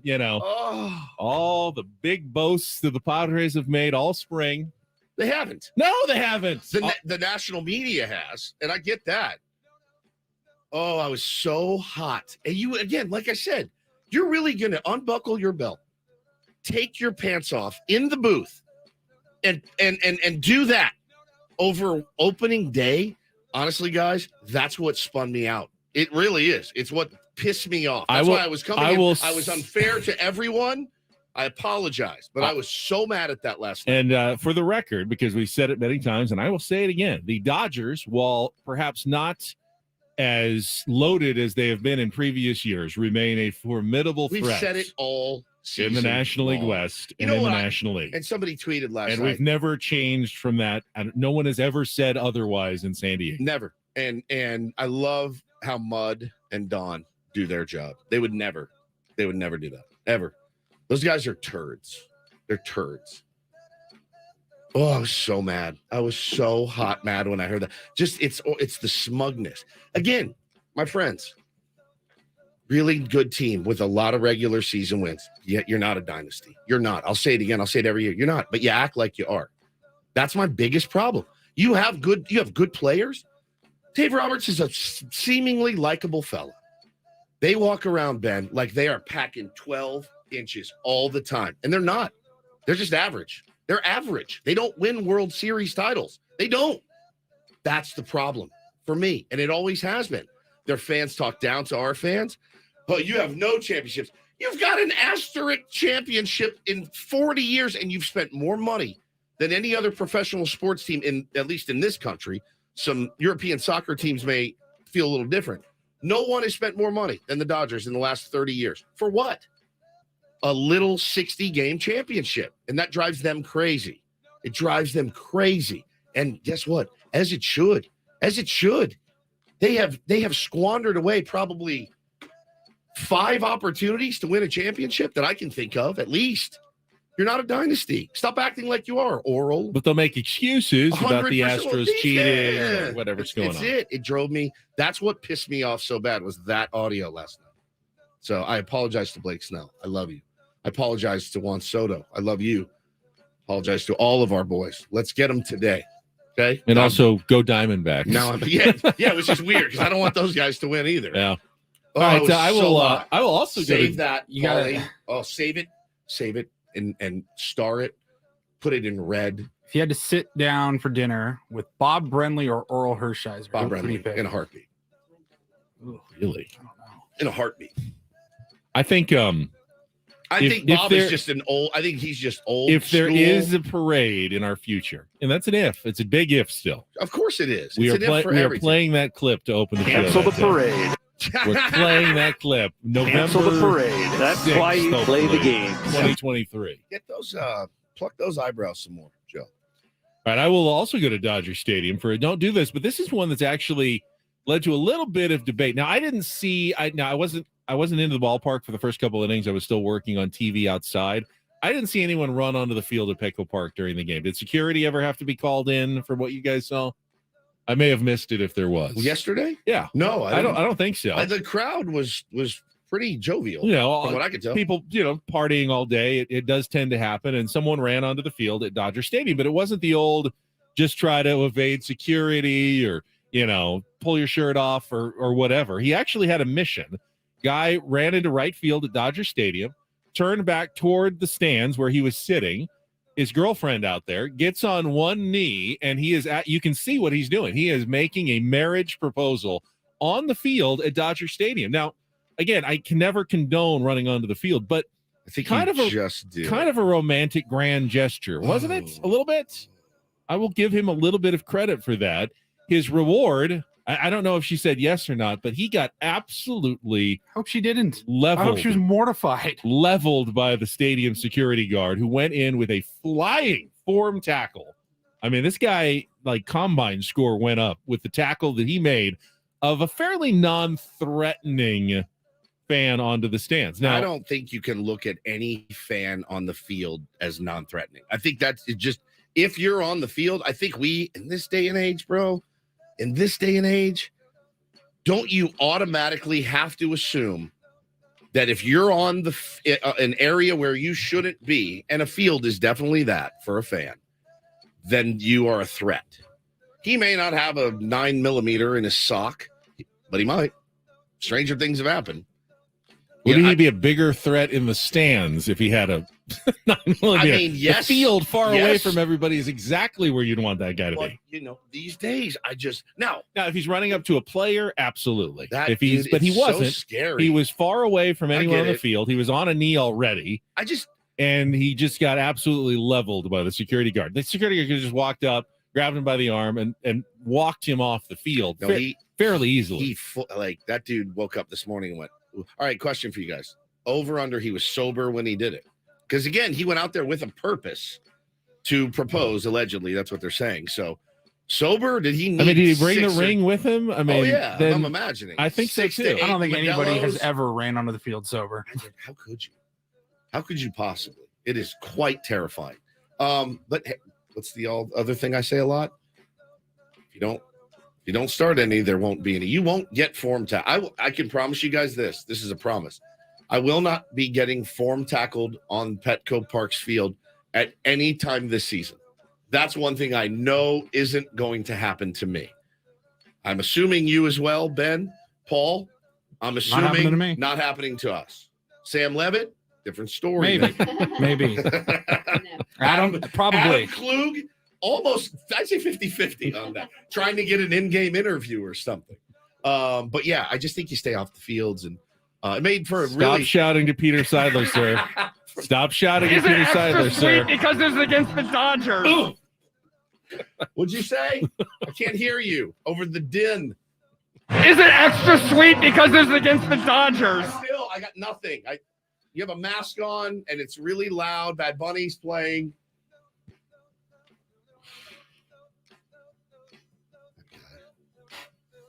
Got a do this for us? Do I have a do this? I think you did, this yes. Was a, DD mega doo-doo. This was, I would say, I'd say, unfortunately, this was a topic that got a little bit too much, a little bit too much in the wrong direction. But, you know, we played the Colorado Rockies last night, and one of their notable absences, other than Jurickson Profar, the newest Rocky, by the way, Ben, who's still getting it kind of worked out in Arizona, Daniel Bard, not Josh Bard. Daniel Bard is starting the season on the IL, but he's starting the season on the IL with anxiety, which I thought, I don't know. I mean, we've seen guys step away and take mental health breaks and things like that, which I think is super important. I'm probably have taken one today myself. But yeah, he said he decided to be open and honest about what he's going through instead of trying to hide it. Now, you guys might remember, man, in the WBC, got a little of the yips, which is what knocked him out of baseball for so long. He's made a really valiant comeback and become a really great closer. They paid him to be a really great closer. And the season was about to start, and he goes, I can't do it. I'm not ready in my head. I think that takes a lot more courage. I really do. That takes a lot more courage than to grab the ball and go, all right, I'll try to get us through these last 3 outs. I think the courage to say, I'm not ready. If his knee was hurt, if his knee was killing him and he's like, I want to be there for my team, and I just can't get it. No one would blink an eye. But when you say anxiety, you know, he was getting called all kinds of names on Twitter and stuff. And it's unfortunate because ask any person with anxiety, hey, do you like this life that you have? They will all, to a man or woman, say, it's horrible. It's horrible. No, you wouldn't wish it on your worst enemy. I'm glad you made it to do this. Yeah, I think it absolutely it takes obviously a lot of courage to do what he did and admit, you know, he needs a little time and a little bit of help. And you know what? Kudos to the Rockies. We've been hard on them. He did say it's a hard thing to admit. I've been through this before. I've got enough going on outside the game to realize what's important. I'm extremely grateful to be in an organization that understands these things and is accepting. That in and of itself is amazing. The so real good for them. The real test, though, is, you know, if he's in free agency, will a GM hold that against him, knowing? I mean, who knows? I could sign him, but will he be available? Will he have, you know, anxiety issues and not be, when we need him to be out there, well, he might not be out there. Now, that's true of every baseball player. That's true of every baseball player. But the other thing is, it is an odd choice of role for a guy with anxiety. But we've seen him do it, which means the demon that he has, he's able to conquer it. And we've seen him go out and be against us many times. I mean, we've seen very good. Rick Ankiel. Yeah. Never really got over his. Was a guy who had it. And then, you know, and I don't know what mental issues kind of led to it, but certainly a mental block. You had some catchers. Mike Ivey was one who had trouble throwing the ball back to the pitcher. Could do everything else. Hit, field, but that simple task of throwing the ball back to the pitcher became a mental block. You know, simple throws from second base. Second baseman Steve Sachs of the Dodgers was Chuck Knobloch, another who all of a sudden just lost the ability to make that throw, 30% of the time. I've never had the yips in baseball, but I've had the yips in golf, and it is like the creepiest, craziest, unexplainable thing, and you want to break every club over your knee. But I thought that was an impressive thing for him, and again, the Rockies organization for understanding what he's going through. They just want him back doing his very best when he's able. So I thought that was pretty cool. And that is Don't and Do This for a Friday. That was Don't Do This with Ben and Woods on 97.3 The Fan. Big week for Craig Elston. Soccer's got a win last night. He was the MC for a giant announcement at Snapdragon Stadium, and he's going to make his weekly Crossing Streams appearance with Ben and Woods coming up next on San Diego's #1 sports station, 97.3 The Fan.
I just really like this song, so I wanted to keep playing. This hour, 97.3 The Fan, brought to you by Bob's Discount Furniture, home of the world-famous Bob-O-Pedic mattresses. With all the comfort and quality of a national mattress brand for half the price, no matter your budget, there is a Bob-O-Pedic Memory Foam Hybrid or Hybrid Plus mattress for you. Check them out at mybobs.com. There you go. Very nicely done, Woodsy. Appreciate you. Got Craig Elston standing by. Our Crossing Streams segment. He had a big week. I didn't even realize he was going to be moderating such an important press conference. We'll talk. He was also crushing it at the Wave game on the PA. That's right. The dude has been slammed. We'll talk to Craig right after this check of traffic on 97.3 The Fan. From the Premier Kia of Carlsbad Traffic Center, part of the Premier Auto family, here's Kelly Tannick. Traffic is sponsored by Premier Chevrolet of Carlsbad. We got a hit-and-run crash now on the northbound side of the 805, just before Orange Avenue. That's over to the right shoulder. Coach Quintero and Joe Musgrove's Choice, they're a different kind of dealership looking to be a solid community partner and deliver excellent service. Premier Chevrolet of Carlsbad. Chevrolet, find new roads. I'm Kelly Danick with Ben and Woods, San Diego's #1 sports station, 97.3 The Fan. And as we bring Craig on to our Premier Chevrolet of Carlsbad fan hotline, I need to ask him, did you ever dream, 25 years ago, Craig, that your life would be so centered around the game of soccer at this stage of your life? Nor that San Diego would be so into it. No, absolutely not. But here we are, right? The evolution of both life, sports, and career all intersect in America's finest city. Yeah, you take what life hands you sometimes, and you squeeze it, and you run with it. Our pal Craig Elston is on right now. I wanted to ask you your thoughts of the game. I was kind of pissy when I came in this morning, but I had overserved a little bit, so I was a little hungover. I feel better now, and I do realize, obviously, it's just one game, Craig, but it was disappointing. I was disappointed yesterday. I was disappointed Wednesday night when the text came out. Yeah, when the text came out. Craig in particular was upset. Oh, yeah, because you had a soccer's game. Yes, sir. And we had a whole live post-game show planned for after the game, and I wound up not being on my own show because our game ended like literally 2 minutes after the Padres game ended. So shout out to Chris Reed and Rafi Cantor who filled in for me on the Padres Hot Tub post-game show. But the good news about that is I have a little bit more clinical detachment. It's highlights and read-throughs as opposed to living through it. I mean, it's baseball, guys, obviously on one level. I'll spoiler alert what I said Monday night on our Padres Hot Tub Prediction podcast. And I'll put the good part first, okay? I picked the Padres to win 95 games, and I think that it's at least 50-50 that's good enough to win the division. I think people underrate the Dodgers in town a little bit because of who we are. Nonetheless, I think from about mid-May till the end of the year, the Padres are going to be the best team in baseball. I really do believe that. But I think from now until mid-May, they're not going to be the best team in baseball. I think this team right now has some structural issues on the fringes of the roster that normally won't be a problem. And if the superstars hit right away and everyone clicks right away, then it still won't be a problem. But the back end of this bullpen is not what we signed up for. The Robert Suarez injury is a serious injury. Morejon and Pomerantz both being out at the same time. Hey, they're both injury prone. Yeah, you have to expect it. But now you've got Chris Matt coming in as a fireman instead of a long man. Now you've got Tapia, who I literally found out was a human being that lives and throws a baseball, I think on Monday, out there turning a close game into a not close game. And today, Nick Martinez will be the second starter for the Padres. None of this is what folks signed up for, but I think what San Diego fans need to remember is that we're not in the Final Four anymore. The Aztecs are in the Final Four. We're back to 30 teams now, and all 30 teams are good in their own way. And over time, the Padres will be one of the better of those teams. But the vagary of baseball, man, I've been waiting for this in a weird way for people to kind of remember, oh yeah, bad games happen. I think that makes a lot of sense. I mean, you're going to have a stretch of the season where you play 500 or sub 500 ball, whether it's a month and a half. As long as you turn into the team you expect, really no problem. You don't want to be playing your best baseball in April. You want to be playing it in October. That's the goal of this team. Doesn't mean you want to lose games like you did last night, but I think it's a good perspective, Craig. Tell me about that press conference, though, earlier this week. Wrexham, Man U, a giant soccer event coming to Snapdragon Stadium in July. You were up there with the actor Rob McElhaney from It's Always Sunny in Philadelphia, one of the co-owners with Ryan Reynolds of Wrexham AFC, and part of that reality show. And there was Craig Elston all of a sudden. Well, and it's nice. I do think that our town is a lot more of a soccer city than our sports media is. I think there's still a lot of football guys in our local sports media. Indeed. And I'm thankful for the opportunity sometimes to be able to slide in as somebody who knows what happens with soccer. But I tell you what an exciting thing. And Sports San Diego, the local city council connected group is looking to bring big events to the city. JD Wicker and the Aztecs promised when Snapdragon Stadium was built that not only would it be a great place for the Aztecs, but it would be a great place for San Diego. And I think they're proving that out. And right now I feel like it's way more of a soccer stadium than it is a football stadium. You've got the Wave, who got over 30,000 for their opener. And from what I heard, they're going to sell out the lower bowl Saturday and be over 18,000 going head to head with the Padres. And now you've got Manchester United, arguably the most popular soccer club in the world, against Wrexham AFC, which is the most emergent brand, thanks to Ryan Reynolds and Rob McElhaney and the Welcome to Wrexham documentary, which I have previously recommended Indeed. here on the Ben and Woods Crossing Streams segment. And now it's to the level. Manchester United would fill Snapdragon Stadium if they were playing Cathedral Catholic. They're Manchester United. But Wrexham now has this amazing opportunity, as Rob McElhaney said, to become America's team, to become kind of a darling, even though they're in 4th division of English football in the pyramid. It's going to be July 25th. I know the pre-sale tickets went in a hurry, and I heard that the current sale tickets are through the roof. So it's going to be a big event. And I just think it's a lot of fun to see, here we are now. It was just a few years ago, the Chargers left and people are like, oh, San Diego, sports town's never been worse. And now you've got not only the Padres commanding the city's attention in downtown a zoo, but you've got top flight women's soccer, top league in the world. You've got Loyal playing Division II, but MLS is knocking on the door. You've always had top flight indoor soccer, the best in the world.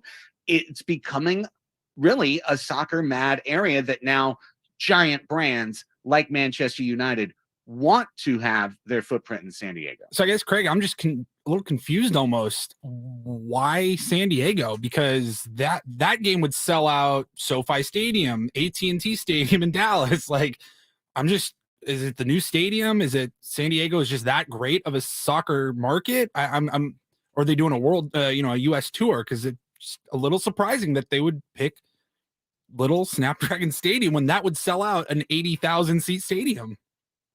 So I think it's yes to the 3 questions that you asked. Yes, United is on a U.S. tour. Yes, Wrexham is going on a U.S. tour. So they won't just play in San Diego. I'm not sure if they're playing each other like a barnstorming tour all around the country or not. I haven't heard those announcements. Right? Yeah, exactly. Maybe they will play the Savannah Bananas, and that would be fun to see. But both teams are touring the country. So there's that aspect, but San Diego's an emergent market. Everyone knows what's going on with the MLS situation within the soccer world. Snapdragon Stadium is a beautiful stadium. The city is trying to bring events like this in. So kudos to Sports San Diego Committee and the city for recruiting, essentially, and getting this event to town. And soccer clubs are taking notice, and they do want to have this stop in this incredible cross-border community that loves sports so much. Don't forget, guys, because it would be easy to forget, because the San Diego American media really didn't cover it. But last weekend, you had the Wave get 30,000. You had the Wrexham Manchester United announcement Monday. In between, Cholos and Club America played a friendly at Snapdragon Stadium Sunday afternoon that had another 30,000 people Nuts in the stadium. That's crazy. So it's a soccer mad region. And you got the Sockers wrapping up the regular season on Sunday. Paulie was talking about that earlier. Congratulations on the win last night. Playoffs coming up, but I got a couple minutes left. Let's get to our Crossing Streams recommendation for the week. Certainly, and we're going to keep it simple here today, guys, and I'll use it shamelessly as a cross plug as well. Succession is back. The best show on television is back. Season 4, episode 1 dropped on Sunday. There are very few shows, and I mean very few shows, guys, that we take the Crossing Streams feed, slam the brakes, bring it to a halt, and cover every single episode of a show and just go week by week. And Succession is that show. I think it's been Succession and Game of Thrones that we've done it for the most part. So every Monday night now, myself, the great Justice Parman, who's had a huge 48 hours after his amazing hype video drop for Padres on Wednesday, and the inimitable Corey Stewart. The three of us get together for a little show we call Full Bleeping Beast, where we cover Succession start to finish. Sunday's episode left nothing on the table. They picked right up where they left off, and this is the final season of Succession. Jesse Armstrong made that announcement. Season 4 is the last season. They're not going to overstay their welcome. It looks like they're going to go out on all cylinders. So you can catch every single episode and catch up if you're one of those folks who never started on HBO Max. But people always question, and this is the last thing I'll say about it, what is Succession? And it's a comedy. Succession is a comedy. It is one of the most viciously funny shows that television has ever seen. But what makes it great is it's a comedy that has the ability to turn on a dime and to produce some of the best drama you've ever seen as well. So people go, is it a funny drama or is it a comedy with pathos? My answer is the second. It's one of the funniest shows around. You'll laugh out loud almost every single show, but it also can turn the hook. That's what makes it so great. It's brilliant. And this one, you know me, I fall asleep watching a show, even a show I love. I stayed right up through it, Craig, and then started it over again. Then I fell asleep, but it was so good. Is it weird that I always crave one character to root for, and you can never find one in that show? If you're a deviant like myself, you like Roman. That's my guy. I'm a big Roman guy. And I'm a Tom Wambsgans guy. I just think Tom's playing the game. I can't stand Tom. Tom makes me, I want to fight him. Like, I can't stand him. He's like this snooty East Coast prep school kid. And I just can't stand that dude. But that's what makes it great. You end up hating the majority of these people. I thought we were going to try to like cousin Greg, but no. He's the worst. They're all so bad. The disgusting brothers. That's so good. Go watch it. My God. Hannah's the only human I know that doesn't watch it. All right, Craig. Soccer's tomorrow night. Playoffs around the corner. As always, we appreciate it. Have a great weekend. Thank you, buddy.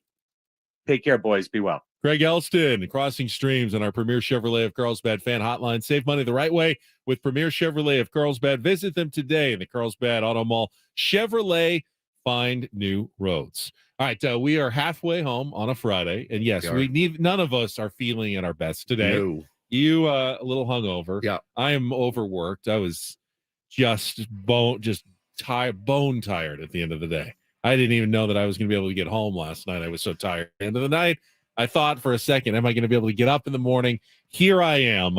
We got to talk about this Padres opener and the rest of the series against the Colorado Rockies. We'll get to that coming up.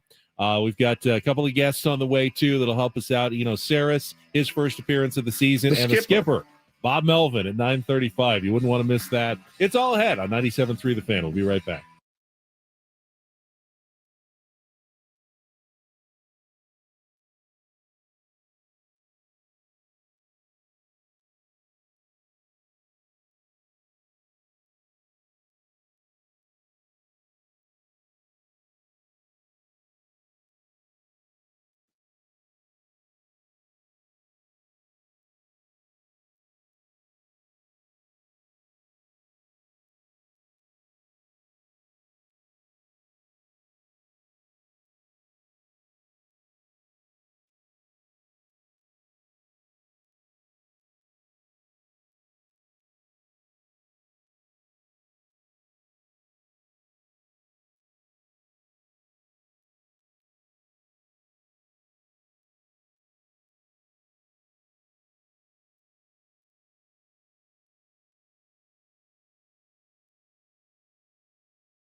Halfway home on a Friday, Ben and Woods, 97.3, The Fan. Good to have you with us. Great to see all of you guys out yesterday at Petco Park. Thank you for coming to Happy Does. Thank you to the Odyssey Promotions team for knocking it out of the park yesterday. The place looked phenomenal. Great work by Paulie yesterday. Great work by Benjamin. I was pretty mid yesterday myself. Adam was great. Adam was great. Ran into him later in Gallagher Square, sucking on a beer. And just a sweet, sweet angel of a man, that Adam Klug. So, yeah, it was a long day, but certainly a fun day. And other than the outcome of the game, it was pretty spectacular. I thought the pomp and circumstance was really, really great. Thought the helicopter flyover was rad. Loved seeing all the guys introduced. It's just one of the best parts of the year. I think ultimately they made the right decision to push the game back to 6:40. I know everyone got a little bit wet there, early on with that one cloud. And Angelica was covering. She had the radar up. We were doing the show, the 10 newscasts at the Marriott, and she had said, it looks like we're pretty in the clear. I mean, there's a chance for an isolated pop-up shower the rest of the day, but I think we're going to be okay. And she pulls up the radar and she goes, you're not going to believe this. There's one tiny cell off the coast, and it's going to hit us here in about 5 minutes. It's going to go right over Petco Park. It's not going to rain anywhere else in San Diego, but for about 10 minutes, it's going to rain just at Petco Park, and then that's going to be it. And, I mean, could have been anywhere in the county that this rain cloud popped up. I was in North Park at about 3:30. I looked outside. I go, are they playing a game tonight? Because it is like borderline hailing right now. Yeah, earlier in the day, it was a nightmare. The game should have been fine. Everyone did get a little bit of soaked, and they had to bring out the grounds crew there in the, top of the second inning, just for a few minutes, get the diamond dry, get the rakes out. I give those groundskeepers something to do because, they're going to have a very long, boring summer the rest of the year in San Diego. You say that. I certainly hope so. You say that. It's rained every day here. But I think it was the smart and wise decision to move the game time back to 6:40, even though, yes, it inconvenienced a few of us and changed plans a little bit from what we were anticipating on opening day. If you're waiting for me to talk, I had to drink some tea. That's good. Trying to Tea get is some good tea for you. For my throat. Should go on vocal rest, actually. I enjoyed the national anthem, the saxophone. Yeah. He had one bad note, but it's okay. But it was one moving. bad It note, was going quickly. He was very quick. I like that. A fast instrumental is always my preferred form of national anthem before any game. Instead of the long, drawn out 17 note, just I like quick. He was it was almost like swing time. It's good. I've seen him do the anthem there a few times. Yep, it was great. He had that last one. He tried to go high, and it was like, and then he brought it right back. Didn't quite have the surprise of the national anthem at the St. Louis Cardinals game yesterday. I don't know if anyone saw this. This was something else. Paulie sent this to us. In the afternoon. He goes, "Hey, this isn't actually half bad." And I go, "All right, I'm gonna check it out." So then I listened and I went, I thought it was at least half bad. It was half bad. You know what? Grading on a curve, I thought it was quite good. Okay, on a curve. If you ask every single Major League Baseball player to sing the national anthem, we should do that. This is going to be in the top 0.1% next year. Spring training. Juan Soto. Oh, sing, my people.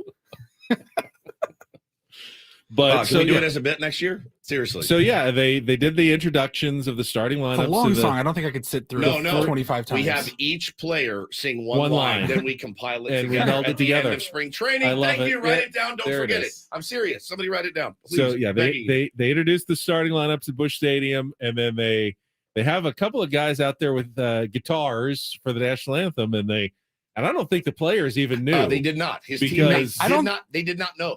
I was alerted by Katie Wu's tweet. Yes. And the excitement and shock that I could read through her text. I'm like, I don't think anyone in the building knew besides the people that coordinated. And they say here to perform the national anthem, a new up and coming singer, Adam Wainwright. Please remain standing and remove your caps. Performing today's national anthem, one of the most up-and-coming singers from right here in St. Louis, kicking off his final season as a player in St. Louis, number 50, Uncle Charlie Adam Wainwright. This is bananas. All right, number one. He walks out of the line. Great bit already. You win. That's a great bit. Like all the players that were next to We're him were like, like, what? what? He walks out of the line where he had just been introduced over to the guitar players and the microphone that's just waiting there for him. And are we going to play it? Shall we? Let's listen in. Here's what it sounded like. Oh, say, can you see by the dawn's early light what so proudly we hailed? Look, I've heard worse anthems from people that are actually Professionals. I thought this was Morgan Wallen. He's better than Morgan Wallen. I'll give you that. And bright stars through the He had his hand over his heart, and you can see the hat in his hand shaking. Oh my yeah. You give him a ball, tell him to take them out, no problem. To do that, you're nude. You might as well just be nude on stage. It's crazy. So gallantly streaming. Very slow, though. He's doing it carefully, which is how I think anyone That's how you would. have to do it. It's not an easy anthem to sing. Bursting in air, gave proof through the night that our flag was still. And this was certainly performed live. We've Yeah, it we've peeled the curtain back before. That's- A lot of the times, national anthems, they're lip singing. That is not a pre-record. Banner yet wave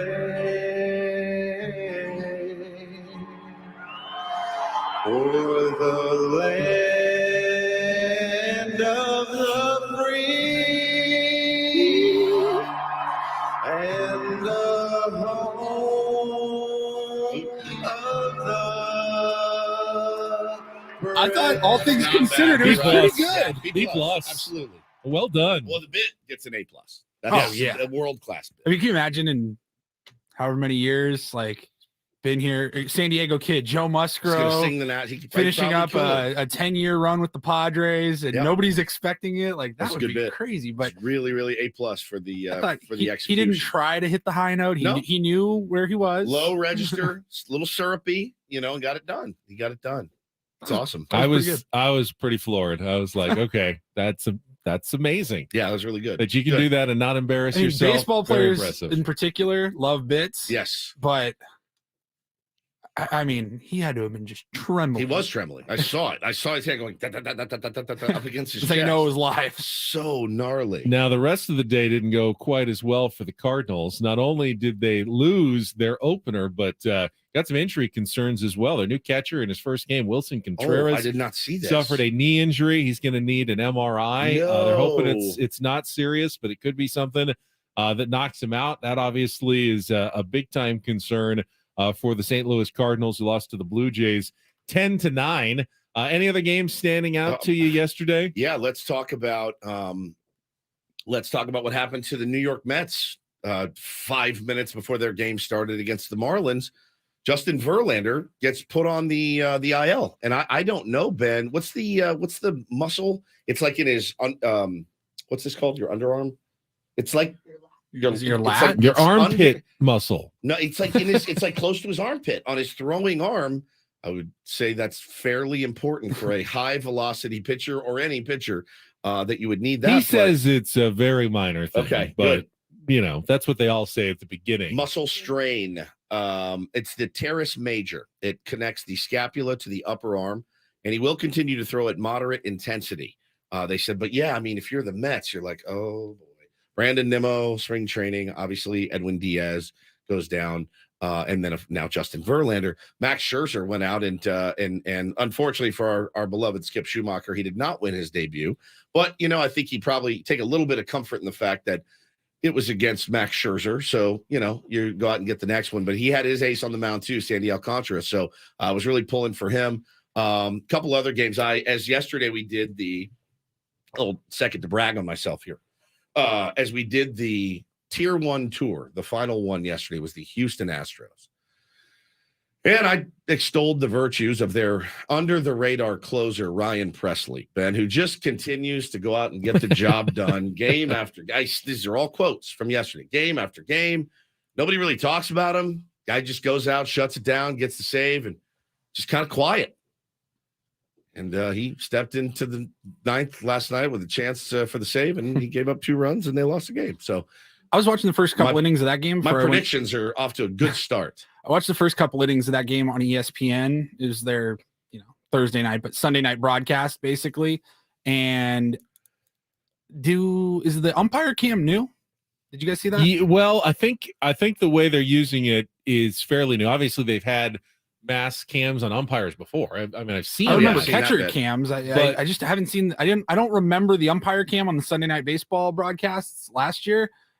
It was really cool. So big fan. A couple other things. I mean, look, I if I was a gambling man still, I would have tweeted yesterday, the easiest money you will ever make is Shohei Ohtani minus a run and a half going up against the Oakland A's. Take $500, put it on Shohei Ohtani going in and shoving. He didn't get lit up. I mean, 6 innings, 2 hits, no runs, 10 strikeouts. Right. He was outstanding. Yeah, but that I would have told you, go put your money on that game. You've got and it's not him. Go put your money on that Angels against the A's game. It's a run and a half, and put all your money on it. I mean, Angels were leading 1-0, and next thing I checked the score, and they lost 2-1. I'm like, you have got to be kidding. Aaron Loop gave up a couple of innings, runs late in the game. Now, offensively, you can say Shohei Ohtani needed to do more to help Shohei Ohtani, the pitcher, get that win. The Angels just couldn't get any offense going on opening day. That's probably the most disappointing loss of the day, to waste a great pitching performance by him, by Ohtani like that, and not come away with a win. Now, you expected a pitcher's duel in Texas between Jacob deGrom and Aaron Nola. It did not materialize. deGrom was so-so. The Rangers, though, scored 9 runs in the 4th inning and ended up beating the Phillies 11-7 in that game, with Bruce Bochy winning his debut as manager for the Texas Rangers. I definitely would not say his debut was so-so. I'd say it was downright horrific. If you're Jacob deGrom, he went 3 2/3. He gave up 5 runs on 6 hits, all extra bags. Now 5 to the opposite field. Guys getting, swinging late on him, but it doesn't matter. He's career highs given up by him yesterday. He never looks. I don't think it was nerves. Obviously, he never looks bothered. Like, his stuff looked fine yesterday. He was throwing really hard and looked good for a couple of innings. But that comeback yesterday was really, really something. And Phillies went down. Yankees beat our division rivals, the San Francisco Giants. Pretty much handled business on them. Judge, second pitch he saw of the season, yaks one out to center field.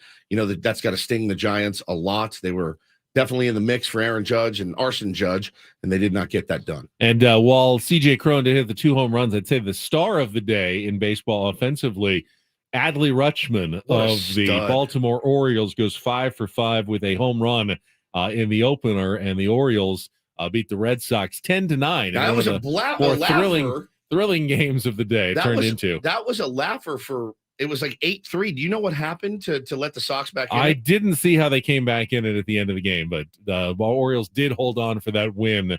And Adley Rutschman, a lot of people think could be an MVP candidate already, gets off to a huge start at the beginning of the season. 5 for 5, 3 RBI, a home run. I mean, just a stud behind the dish too. Just incredible.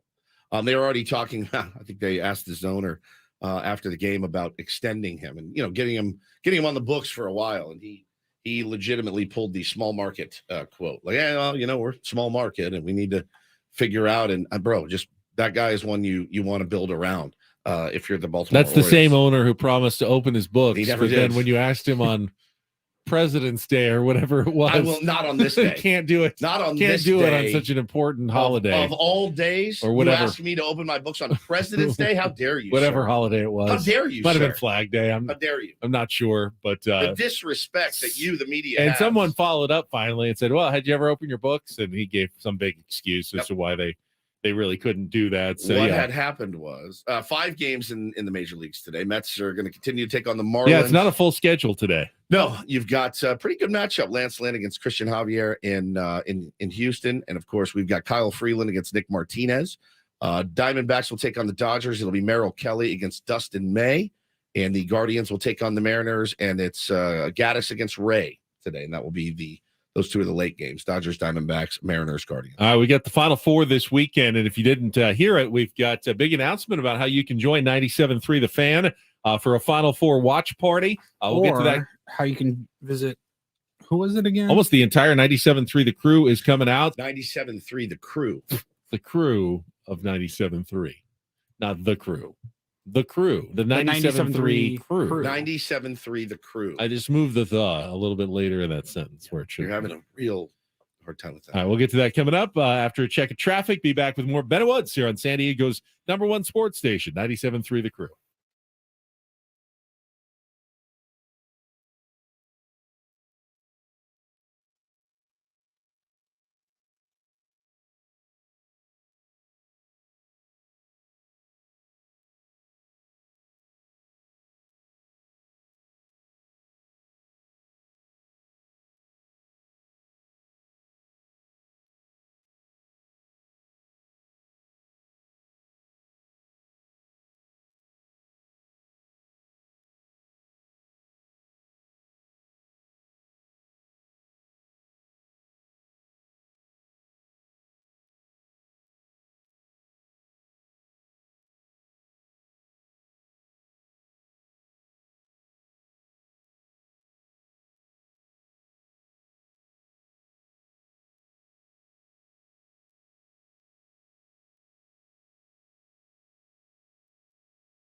I just realized who I sound like today. Boomer Esiason.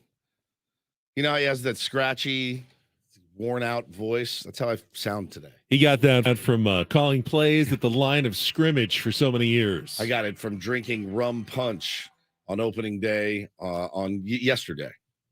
Can you do an Odyssey Sports Minute for us quickly?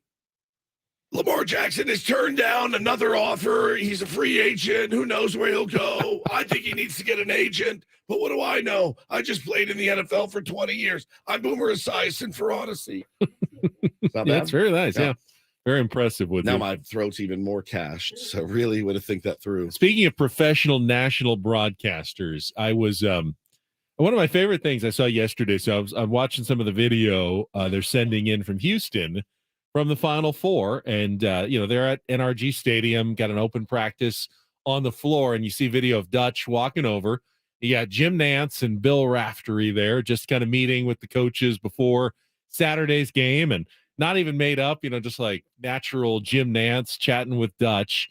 And did you know that this is his final Four? I did not know Yeah, that. Jim Nance is stepping down. This will be the last time he calls a Final Four game. So if the Aztecs do win on Saturday, the final college basketball game of Jim Nance's career will be San Diego State against either UConn or Miami. So they're getting kind of a historic weekend in college basketball broadcasting. Jim Nance has been doing the Final Four, I think, almost 25, 30 years for a long time. It's iconic, right? When you hear it.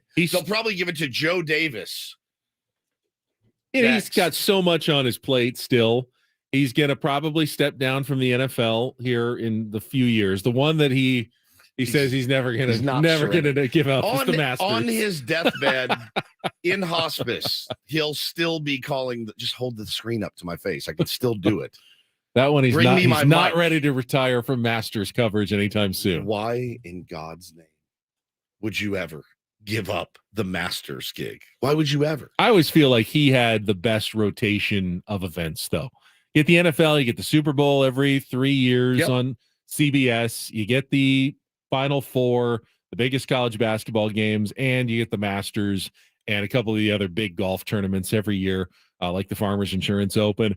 Really, really solid schedule for Jim Nance every year as a broadcaster. Very lucky. So he'll finish up calling the final game in his hometown of Houston on Monday, and then his bags are packed, and he will be Augusta National next week. Yeah, it's next week is the Masters. Of course, the first round coincides with the Ben & Woods Open next Thursday at Rancho Bernardo Inn. And while not too many people have compared Augusta National to RBN, I will say that when we went out there, it was like Augusta green and lush. The greens were smooth and fast. Not quite as fast as Augusta National, but really, really good shape. I think everybody who signed up for the tournament, and thank you so much, everybody, for selling out the Ben & Woods Open in just minutes last week. Going to be very, very pleasantly surprised at the course conditions at our RBN. This rain has helped a lot of our golf courses, and RBN has taken advantage. Best shape I've seen it in many, many years. Our really buddy, nice. Sports Brain, just played it, and he goes, "You got to tell him to cut the rough." He goes, "The rough is like lush right now because of the rain. I mean, everything's growing like a weed out there." So, no, I'm excited to see you guys next week and do all this all over again. First, though, we're all going to be out on Saturday at Senior Grubbies. That's tomorrow for our watch party, Carlsbad, 377 Carlsbad Village Drive. It starts with a live broadcast. Chris Ello and I are going to get you started from 1 to 3, and then join everybody to watch the game. The Aztecs taking on Florida Atlantic, and while you're there, specials including $2 tacos, $12 beer buckets with 4 beers per bucket. How much is that per beer? That's $3 per beer. $3 per beer tomorrow. Right? Yep, correct. Can't beat that. At Senior Grubbies in Carlsbad. They get great menus, build your own burritos, lots of different stuff. I'm definitely going to eat something when I'm there. I'm going to drink Sprite.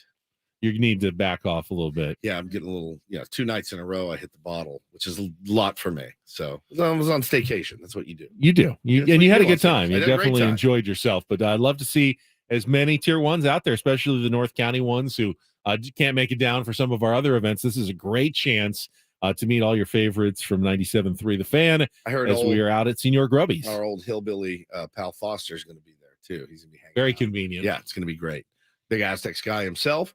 And would love to have as many of you guys out there, man. And let's rage together and root for that 1.5 4-point favorites. Yeah, they are favorites. The 5-seeded Aztecs against the 9th-seeded Owls of Florida Atlantic, a school. I was reading about their coach. I'm trying to remember what his name is again. Anyway, he was a longtime assistant, bounced around different schools, and he got this offer. He's like a guy, like an old family friend, had become the athletic director at Florida Atlantic, and he calls him up and offers him the job, and he goes, it's a head coaching job, Division I. I got to take it. Yeah. He goes down. He hadn't seen the school, so he goes down to sign his contract, and he looks at the gym.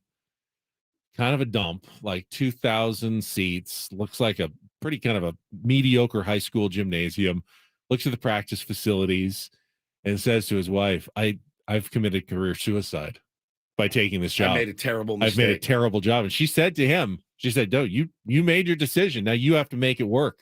And he has turned Florida Atlantic now into a Final Four team. They got new practice facility. Obviously, this is going to help with recruiting, putting this school on the map. Now the question is whether he'll get some big offers, whether he wants to leave or try to stick around with Florida Atlantic and turn it into like his program, like Mark Few did at Gonzaga, and stay around for many, many years. But he'll certainly have the opportunity. Big schools will come calling. That's a pretty cool story. And like they say, next to every great man is a great woman, and it was her brilliant guidance that has him now in the Final Four. Yeah, absolutely. All right, there she is. All right, let's try to give a little credit to mine. Did you recommend that he take this job when it was presented to him? What was your advice? Adam Klug? Yes, hands down. Adam Klug. It's her favorite human being alive, besides Jake Cronenworth. Oh, did you hear her scream in our broadcast yesterday when somebody just mentioned Jake Cronenworth? She was like, I did. Yeah, I did. Yeah. Dusty May, by the way, is the name of the coach at Florida. Dusty May. Dusty May. All right. Head coach of the Owls. I would say I'm, rooting for the guy, but I'm not. So no, we're rooting for Dutch. Want to see him lose? Unfortunately, yes. Yeah, and then he'll probably go somewhere to a bigger school. That's a cool story, though. It's a good story. All right, Eno Sarris is going to join us. He's going to be our normal Thursday guy, but we had our opening day festivities yesterday, so Eno moves back a day, and then we'll slide into his regular slot the rest of the season with our weekly. Do we still call it? It's the Smart Baseball, super polished, to be named Smart Baseball weekly segment with Eno Sarris. Is coming up next on San Diego's first, #1. We have to get to our sports station. Yes, it is time for our financial minute here on the Fan.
We did not do this on purpose, Padre fans. I promise you.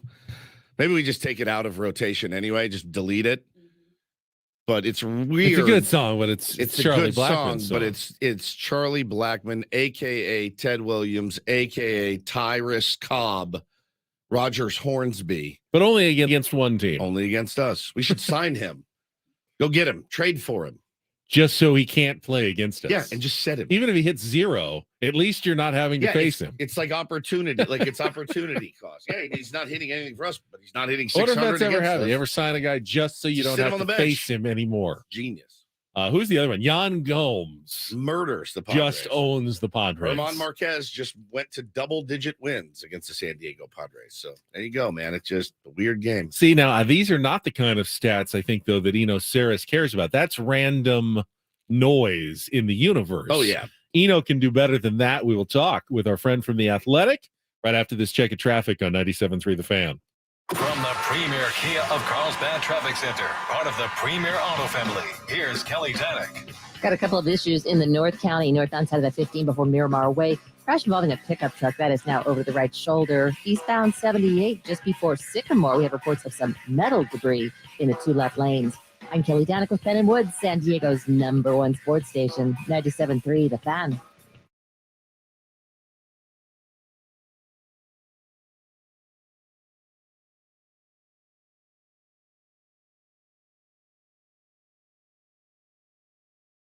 Let's go out to our premier Chevrolet of Carlsbad fan hotline as we welcome back for another season on Ben and Woods.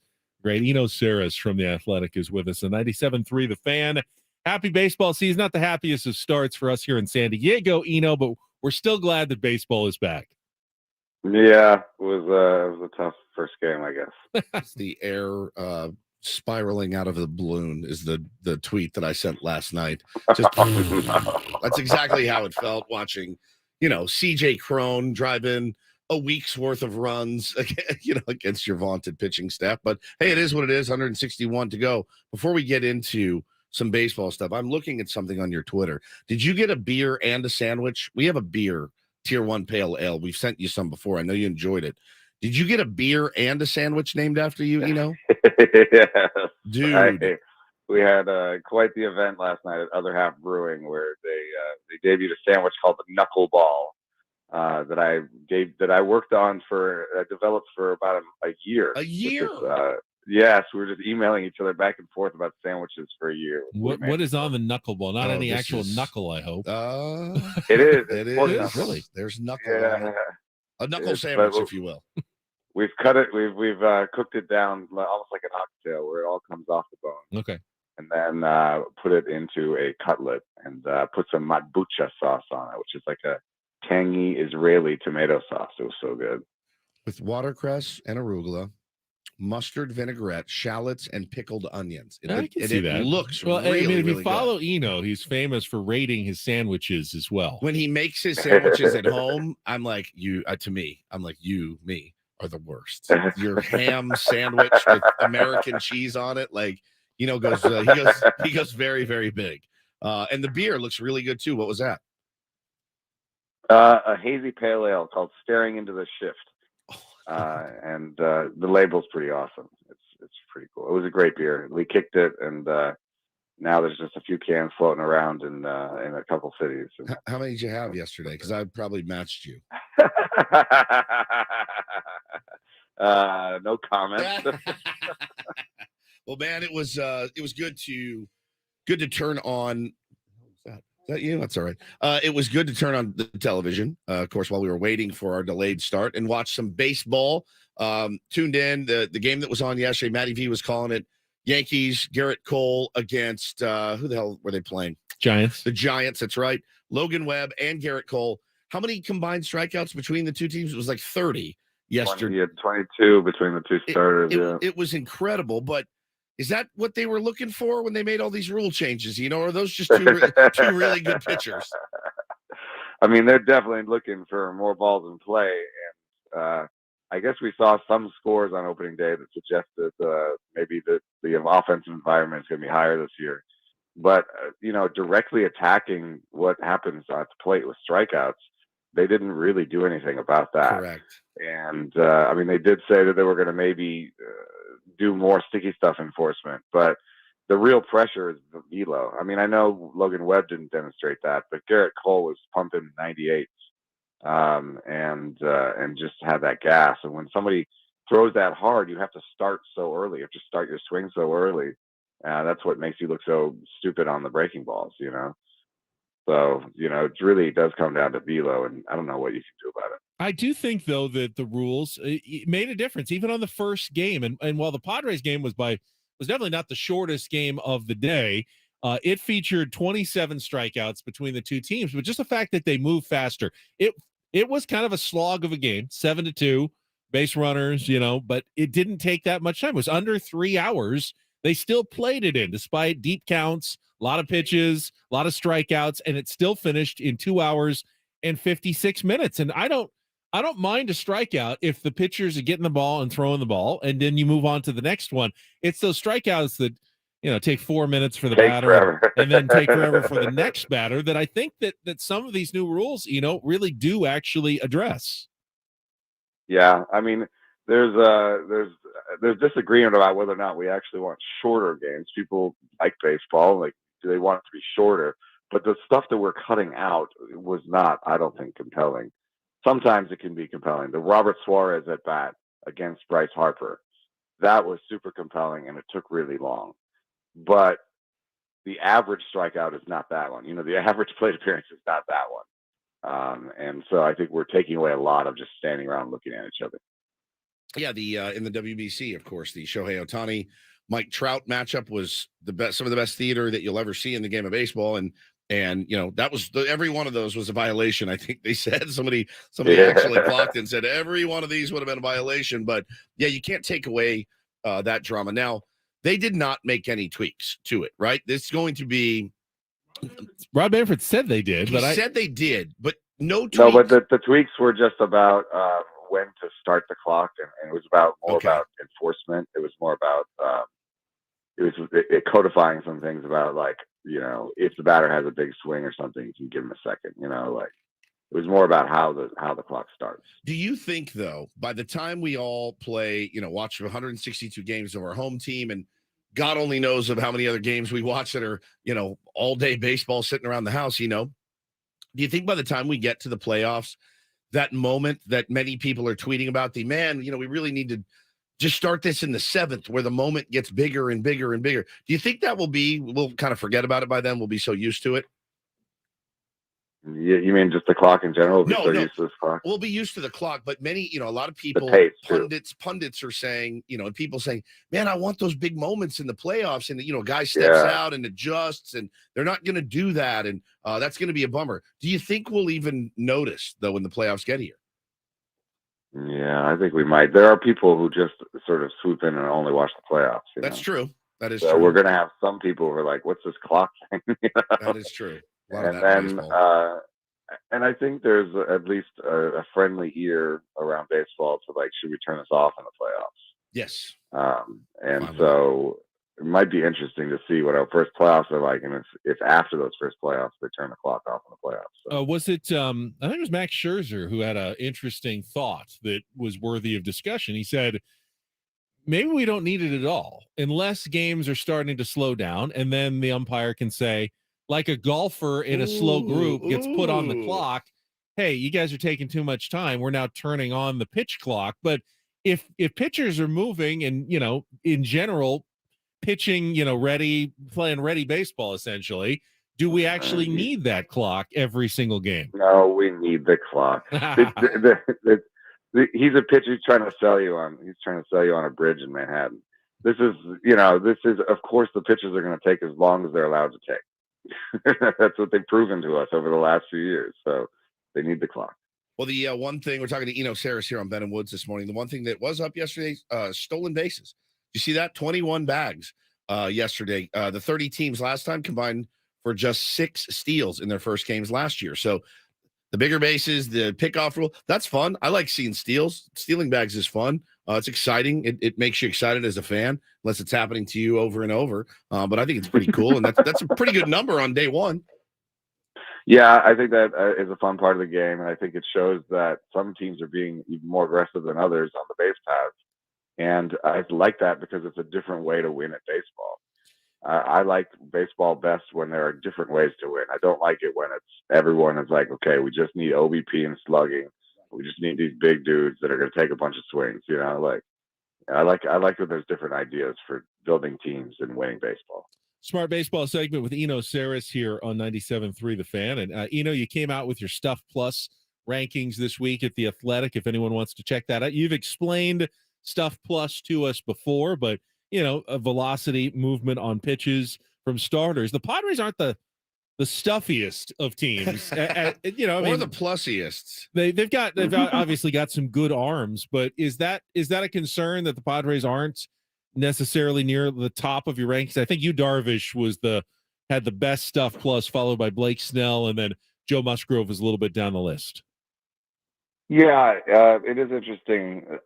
We used Stuff Plus to make projections, and those projections had park factors and other factors in them. In fact, some on the field results. And when I summed up the Padres starting rotation, they had the lowest projected ERA. So I don't know if that's partially the park effect or what's going on there, but it did sum up to great effect. And I think one of the reasons is that the back end has improved. So I know, Snell went out there and, he did a little bit of the Snell thing where he was out early after a lot of pitches. But he was good when he was in. And I think that the back end is going to come and meet that. I think Seth Lugo is a good starting pitcher. I think Adrian Morejon can do 2 or 3 innings at a time and be good. I think that Nick Martinez is a good back end guy. So I think they've really improved their back end. And, it's one of those things with the Padres where they don't maybe have that Garrett Cole, but they have a good pitcher they're going to put out there every night. So I think that's why you can sort of take away, okay, well, game 1 didn't work, but our game 2 start is pretty good too.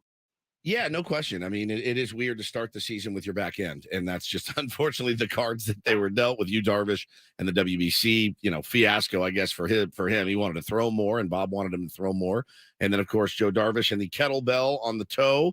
And here we are. And I think I was a little tough on Blake Snell this morning. I was a little hungover, and I was just bummed. I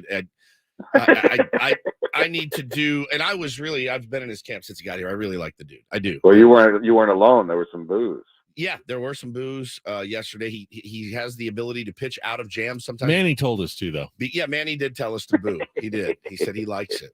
But yeah, it's a tough watch. It's a tough watch, and I legitimately thought pitch clock will help him get the ball fired. He doesn't like it. He said he doesn't like it. So maybe for me, it's just it's just the command that sometimes goes, and he's a good pitcher, but I think to me the 2 sort of mistakes or the 2 worst takeaways from the game. One is that there were a couple of relievers out there that gave up a bunch of runs that you would have thought could be part of a win. Yes. You kind of have your winning bullpen and your losing bullpen, and I don't know if they just put out the ones that they're going to put out in losses, or if they thought those guys were going to be better. So that was a little bit concerning because you want to have some depth. At least you have guys like Snell that aren't going to go long. You have to have somebody who's ready to step in for innings, And then the other one was the Soto defense. I don't like to put too much on one play, but for him, he's projected to be he's the favorite for the NL MVP, Juan Soto. And he's favored by odds, favored by projections. But part of that projection is that his defense returns to normal. He was probably his worst self defensive-wise last year. And that's why just one ball like that goes, oh, no. Are you going to be is this going to be a thing in left field this year, or are you going to be, a good defender? I think that it's going to mean a little bit. I don't know if it means everything, but it's one thing that I was like, what if that part doesn't come back? Yeah, I think we all were. And then, I started thinking, I watched David Dahl later go for a ball down the right field line and just couldn't get his footing, didn't get a great read on it as well. It was a crappy night out at Petco. First of all, we were all there. Wet. Yeah, it was so wet. I mean, and it poured rain when they started the game as well. They had to bring out the rakes and everything else. So I saw it on Twitter. It made sense to me. Somebody goes, hey man, look, I'm actually fine with Soto not barreling on a wet field, to catch a pop fly. And I went, okay, fine. Make that same play tomorrow. Rather have Yeah. him for 162. Yeah, right? absolutely. Especially with a dinged up, allegedly a dinged up oblique. Didn't look particularly comfortable at the plate either yesterday. So listen, one game, we flush it, we'll be fine. But yeah, it was just kind of a crap. It was kind of a crap night all around. We've all been so excited to see this lineup go out there and do it. And Xander, hey man, Xander made a really nice introduction and welcome to San Diego. He was great. Yeah, it's an amazing team to have three $300 million guys out there. It sure is. and you get like four hits. Right. I don't know how much you caught of Shohei Ohtani's start. He was already number 5 in your Stuff Plus rankings. I know some people were saying it looks like his pitching, maybe velocity and movement even ticking up a bit from last year. Putting him maybe in a contention for a Cy Young Award as well as an MVP and everything else that he does already. Did you see much of that last night? Yeah, he looks great, and all through the WBC, he's been looking great. I know he's been working hard at adding some movement to that sinker. His fastball isn't great by movement, but he throws it like 100, so it's still a pretty good pitch. And so if he's adding movement to that sinker, that'll help him as he loses velo over his career. But yeah, this year I think if he wins the Cy, and he seems like he might be a favorite, I think Garrett Cole is going to be great too. But if he wins the Cy, then he has to win the MVP, right? Like 100%. You've got Cy Young winner. He should always be the MVP. It should always be him. As long as he does both to even an average level, he should be the MVP. There's no one more valuable than that guy. No one. He saves you an entire roster spot. It's the value that the projections for him are insane. I saw a pitch yesterday, I wanted to ask you about. Now, it was a ball. It was down and away. Hunter Green for the Reds threw a pitch 105.3 miles an hour. Is that right? Wow. Did you see that? No, I did not see that. Down 105.3. Down and away. I mean, but it looked like a missile. 105.3 miles. I thought I saw it in spring Or training. maybe 103.5, but it was one of the two. I think it was 105.3. No, I saw 105.3, but they also were questioning maybe there was a glitch because the spin rate was wrong or something on the gun on that one. How often does that happen? He's got a big arm, though. In terms of mistakes that are made on some of those readings of velocity. We started using spring training data for the first time in Stuff Plus, and I realized that there's more errors than we think of, because in spring training they didn't wash or like clean up the data as much as they do for regular games. And so I saw the difference between the unwashed data, which is they kind of go in and find all the mistakes, and there's ways to compute what that spin rate would have been, or they kind of clean up the data. And I saw from spring training how dirty that data can be. So yeah, I would say it happens a handful of times per game that something's just mistracked. They clean that up after the game. So yeah, it may not have been a right read, but if anybody could throw 105.3, it is Hunter Green. It's amazing, man. We look forward to your regular Thursday appearances throughout the season. Appreciate you holding for a Friday since we had all of our opening day festivities, but we'll slot you in. We have our golf tournament next week, which could be a little weird as well, but eventually we will definitely get you on the Thursday rotation, and looking forward to it, man. Thank you so much. All right. Thanks for having me. Congrats on the knuckle sandwich, by the way. That's great. Eno Sarris with us, brought to you by 7 Mile Casino on our Premier Chevrolet of Carlsbad fan hotline. Save money the right way with Premier Chevrolet of Carlsbad. Visit them today in the Carlsbad Auto Mall. Chevrolet, find new roads. There was a flub during that interview. Did I say Joe It wasn't Darvish? me. And I of heard course, it. Joe Darvish and the kettlebell on the toe. Who is Joe Darvish? You really are hungover, This aren't is a you? rough one, man. All right, the good news Joe is Darvish. get yourself cleaned up before Bob Melvin joins us at all right, 9:35. get it together. We got the Ryle Report coming up next. Final hour of the week in a moment on 97.3 The Fan.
Do you give the Padres an A for their off the field opening day productions? I thought it was pretty spectacular. The only thing, the complaint that I saw was the lines getting in were a little rough yesterday. They were long. I mean, They're more than a little rough. You have 45,000 people. Obviously, it's going to take a little bit more time to get everybody in. I don't know what the solution is, though. There were a lot of early arrivers. Actually, I walked in late, and it was easy to get in the bottom of the second inning. Parachute in, zip line to your seat from one of the high rises above Petco Park. Problem solved. There you go. Very easy. Very easy. But I saw lines waiting to get in right at the beginning at all the entrances, but there were still lines to get in, 25, 30 minutes before the game. So you really saw people complaining about a team that, this isn't about the Padres and how great they are, but you're surprised that a team that went to the NLCS and spent $300 billion and are picked to win the World Series, people were actually surprised that the lines were long? No, it wasn't bad, like in the concourse. Like once the game got started, it wasn't that bad. It was the getting in? It was getting in, and I heard that there was a system error at one point. Which, by the way, it was in particular at home plate where the member entrances, there's the 8 or 10 home plate entrances, and then there's right next to that is the member entrance. That was, if you walked in from that side of like Imperial Avenue, the member line stretched all the way down towards like Lolita's. I was like, good God, there was a system error or something. I mean, it's when it, great pun here, when it rains, it pours. And we talked about it on our show yesterday. The fact that crew had to put together an opening day plan that they had ready to execute down to the minute and the second, and then had to say at the last minute, oh, never mind. You guys have about 24 hours to put together a completely new plan and scrap that 6-month plan you've been working on. I would imagine things are going to get a little haywire. The team store was really hopping. I saw lines, over 100 people long before the game to get in and get some of that merch. So they must have done a brisk business on opening day.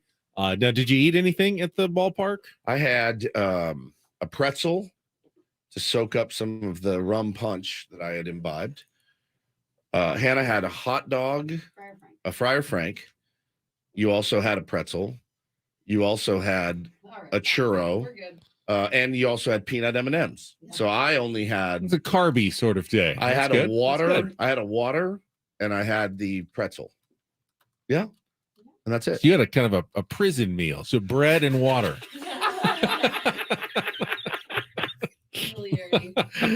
Yes. I did feel a bit like I was in prison yesterday. You can do better than that. Me and the warden out taking out a game, as I so lovingly call her. You got, that is your normal. Charisma says they told everyone to save your tickets to Apple Wallet, which I think is a new feature on MLB Ballpark. You used to just get the barcode right now. Now you can save it to your Apple Wallet like you can with a boarding pass or anything like that. And then in case of connectivity issues, and then when it was time to scan your tickets, they were saying the system can't scan. They had to tap ours several times to get it to click through. So, hey, man, the technology world, while it's great for most things, always evolving. When something like that goes down, I mean, I remember at Petco one time when all the credit card machines went down. That was insane. That was like bedlam almost when that happened. And they don't take cash. They're cashless now. They're cashless, so you got one way to pay for things. It's just, I felt so bad for him, man. I did, just having to revamp the entire thing at a moment's notice. So other than that, man, the opening day, other than the final score, it was spectacular. It was beautiful. People were in a great mood. People were dressed to the nines in, full gear. Everyone was so excited to be there, jovial. It was awesome. It was such a great day. And then the game started, and it wasn't, but that's okay. You got a bunch more of these to go. We got the skipper, Bob Melvin, coming up in 30 minutes at the bottom of the hour. Right now, though, let's check and see what we've missed so far with today's Ryle Report. And get things started here with our today's edition of the Ryle Report. Now tuned into the greatest. Welcome to the Ryle Report, with Paul Rindle. Hi, Paul. All right. 2 stories from the world of sports that we haven't gotten to yet. We'll start off in Major League Baseball. And 1 story that you didn't know you needed. Are you laughing, biatch? It's the Rindle Report Hey, Paul, how you doing? Okay, how are you? on 97.3 The Fan. Are you ready to bless the mood? I need some help, please. That was good. Can I get a oh yeah? Oh yeah. All right. All right. It's the Rhino Report brought to you by the San Diego Sockers. The Lords of Indoor are on the march to the Ron Newman Cup playoffs. Get your tickets today at sdsockers.com. Big match tomorrow night at Pechanga Arena. We will start off in Major League Baseball, and I had a story about Shohei Ohtani calling his own pitches, which is great, but I was actually reminded about another story involving the Angels. Did you guys see the Angels a couple days ago went out? It came out that they're not sending their radio broadcasts. I did see that on the road, like during the pandemic. Yes. Like it never ended. The Yes. radio guys There have are to call it remotely. 2 teams that will not be sending their broadcasters on the road with the team. The other team is the Toronto Blue Jays, but I think they scrapped their radio broadcast altogether. They simulcast TV and radio. The Blue Jays did. Yes. So if you tune into, let's say it's Mud, you hear Mud and Dawn on the radio. Right. Radio calls are different than TV Yeah, calls. not the same. Very different. Now you probably know, obviously you're on the radio as well, so maybe you modify Maybe you your do it TV call a little bit, but that's not a great solution either. But it is really disappointing to see that the Angels broadcasters, the radio guys, Poverty, dude. are going to just be calling it off of TV. You can't give the flavor of a game when all you can see is what the director at that time is choosing to show you. It's not just a little bit different radio and TV. It's like polar opposites. Sure, because absolutely. if you watch a big moment on television, especially like you see it on the playoffs with the national broadcasters all the time, if there's a big home run, they'll say, and it's gone or whatever. And then they don't say a word Then for like let 30 it- seconds. let it Let speak. the visual speak for itself. Radio, you got to paint the picture And for it's them. going back into the right field wall, and he's going back, and it's gone. Soto going nuts as he rounds second Right, base, yeah, like exactly. everything. The bummer is for those guys that are having to call radio games sitting in a cubicle or an office somewhere watching a monitor again. Artie Moreno Because said Artie it was Moreno- all because of the economics of it. They didn't really want to comment any beyond that. The team didn't, but somebody broke down for the Athletic, or the Athletic spoke to an industry expert who talked about the finances. What it would cost. Said the expert said they budgeted between $185,000 and $200,000 per season for all expenses related to radio broadcasters' travel. The cost typically accounts for $350 a night in a hotel room, along with $70 to $100 per diem. That covers daily food or miscellaneous expenses. Total that up over 81 games, and that's your cost. But it's not a problem for 28 other teams, Like the Reds. The Pirates send their guys. Yeah. Royals. I do think that sometimes we get caught up in the fact that, well, if you're going to pay $189 million on your payroll, it seems really chintzy to then not spend an extra $200,000 to send your radio broadcasters on the road. And it does. However, I also Colonel, believe that, don't do this, Colonel. a dollar's a dollar, no matter how much my you're spending. God. It's I not thought nothing. we'd It's not nothing. retired. I thought Colonel Budget had retired. Billy likes to keep the money on the field. Why do I have to pay $1 for Billy soda? likes to keep Where's the money. my soda money? Where's my ball soda? line. Where's the dollar I pay for soda? Where's that going? I think though, if this is weird, Artie Moreno was going to sell the team probably Yes. because he didn't like paying for things like this. He sounds like after so many years, he got tired of, I got to write a check for what? And this, I'm just going to sell the team. You should have known a team. Then he changed his mind and said, no, I want to keep the team. So it's disappointing for him to go right back to the, oh no, I don't want to spend on this. Well, then sell the team. This is part of the expense of owning a team. You may not like it, but if you want to be a baseball owner, a first-class baseball owner, you send your radio broadcasters on the road to give their listeners, your fans, the best experience they can get when they're not in the ballpark, not traveling with the team. It's But you're not absolutely doing that. absurd. Absolutely absurd. It's just night and day. All right, we'll move on. In the NBA, the other night, the Sacramento Kings broke their playoff drought and clinched a playoff spot. It's been the first time in 16 years that the Kings have made the playoffs. Might be the first time in 5 years we've ever mentioned the Sacramento Kings on the Ben and Woods program. I'm trying to think if we ever have mentioned the Sacramento Kings. It's possible that in 5 years that we have not. I mean, I guess at some point I was probably doing some Lakers talk, and they've played the Kings on a day, and so they got a mention at some point. But I do not remember a lot of Kings talk on this program. Yeah, I think it was over the weekend. They got within one more victory of getting it. They lost a couple. They clinched the spot. They are in the playoffs. Yeah, 16-year hiatus from the postseason. Those were back was that back like in the Chris Webber day? Okay. Those teams are fun as hell to watch. Beginning the early 2000s, they had that 7-game series against the Lakers where even I admit they got a little rooks to refs at the end of that series. Yeah, Lakers had to come back from like 25 in that last game or whatever it was to win and advance to the finals. But since then, they've just been miserable, terrible. We've talked about the playoff droughts in the past for a long time. It was the Seattle Mariners. Yep.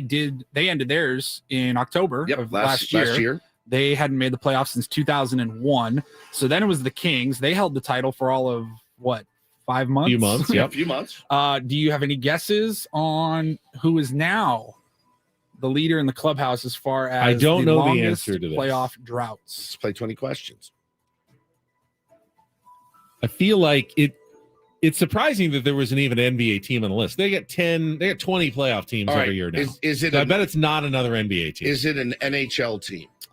Well, it's actually 2 teams. Okay. They are tied. Is one with of them 11 years, an and NHL one team? of them is an NHL team. 11 years. So the last time they would have made the playoffs would have been 2012. We're not going to get that one. I'll just tell you, it's the Buffalo Sabres. The Sabres. I was going to get that. I was definitely that was my next guess out of my mouth. I was just about to say the Buffalo Sabres, Paul. And then the other one is not an NBA team, not a Major League Baseball team, obviously. NFL. Houston Texans. NFL, yes. Houston Texans, no. The New York Football Jets. That is it. Yeah. Who got his sports license today? Me. I did. This article was written. Is that the Mark Sanchez butt fumble year, fumble? 2012? Is that the last time they were in the playoffs? Fourth, it says on this list that was written before the playoffs last season because it says the Philadelphia Phillies. But then after that would be the Detroit Tigers, 8 seasons, tied with the Angels, 8 seasons. The Royals, 7 seasons. The Pirates, 7 seasons. The Rangers, 6 seasons. Charlotte Hornets, 6 seasons. Dude, if you go more than 3 years in the NBA without making the playoffs, yeah, you're pretty bad. That's really bad, especially really with the lottery draft system. If you don't make the playoffs, you're going to get a really good player. I feel like the Rockies are going to be getting somewhere on this list soon. Not if they unless they keep playing like they did last night, man.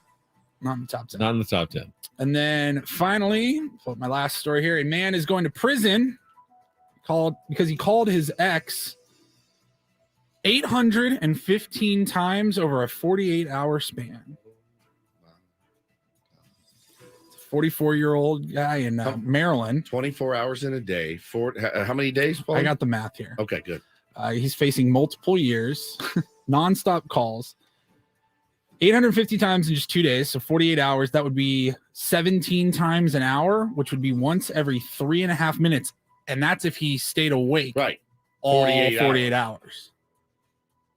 So once every 3.5 minutes, you figure if he's sleeping a few hours at least, that's literally call, hang up, call, hang up, call, hang up, call, hang up, call. Why did it get to this point? I mean, if someone did that to me 3 times, it just block, report for spam, and that number never comes through again. How would you let someone call you 800 times without doing anything about it? I don't know the history there between them. What is he going to prison for, jail for?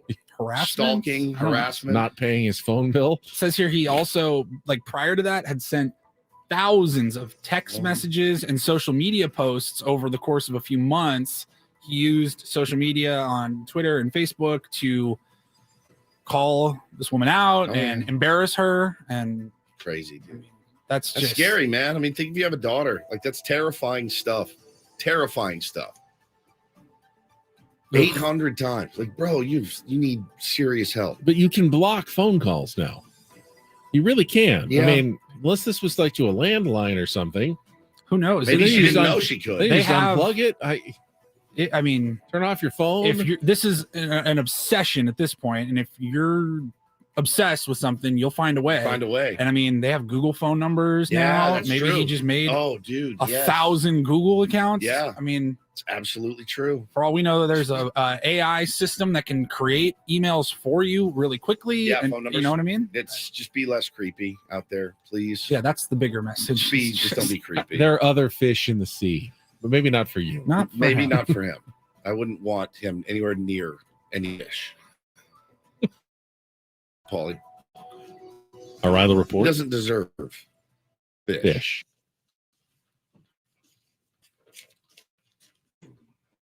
Salmon. Keep Yeah. it.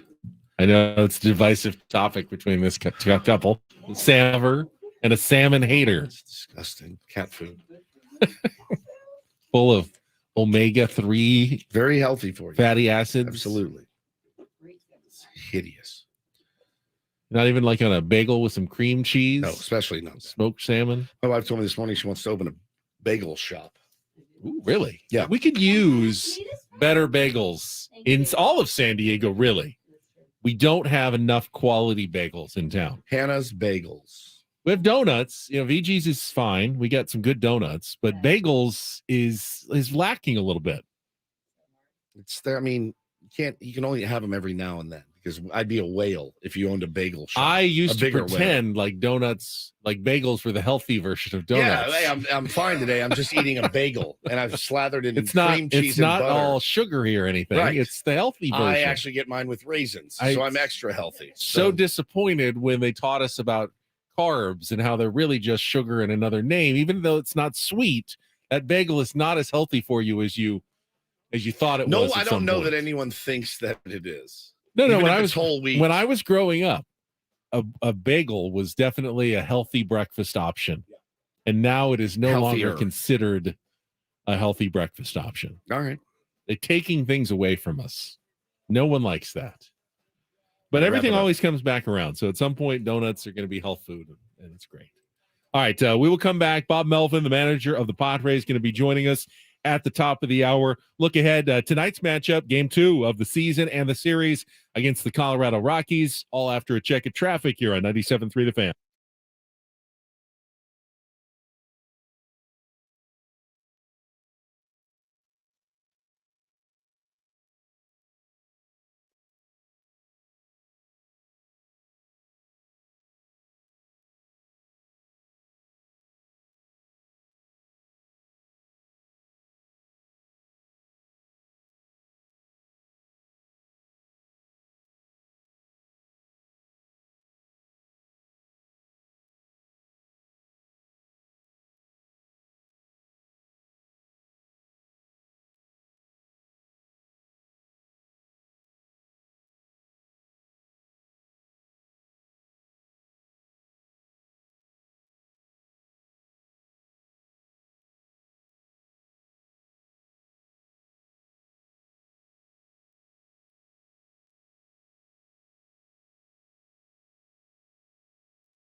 All right, don't forget last-minute plans, but you can join 97.3 The Fan tomorrow at Senor Grubby's in Carlsbad at 377 Carlsbad Village Drive. It all starts at 1 o'clock with a live broadcast. I'm going to be there along with the Aztec himself, Chris Ello, getting you ready for the Final Four matchup against Florida Atlantic.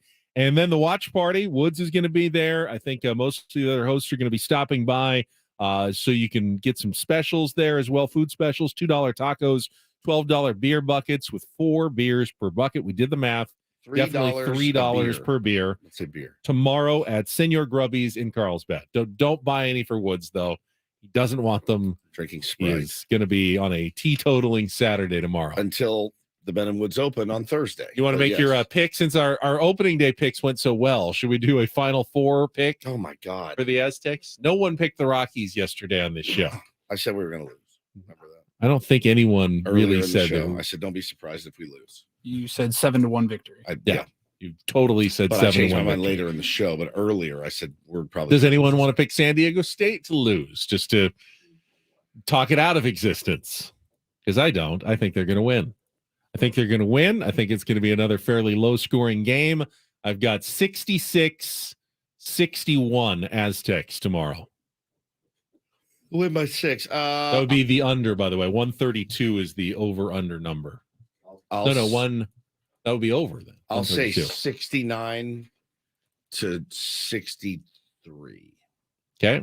A 6-point victory for the Aztecs. Paulie? I'll say Aztecs 64, FAU 56. Ooh, another under 57. 60. That defense continues to dominate, keeping another opponent. I think under it'll be 60. a little closer. Never in doubt. A little bit closer. A few late free throws. I think we'll know a lot early. If Florida Atlantic comes out and bricks a couple of threes in that big stadium and the Aztecs have hands in their faces all over the place, I think you'll know San Diego State's in decent shape. If Florida Atlantic makes a few and gets comfortable and gets in a rhythm, then San Diego State will be in for a very tough game against that team. So that's what you're looking for, is the 3-point accuracy early in the game for Florida Atlantic.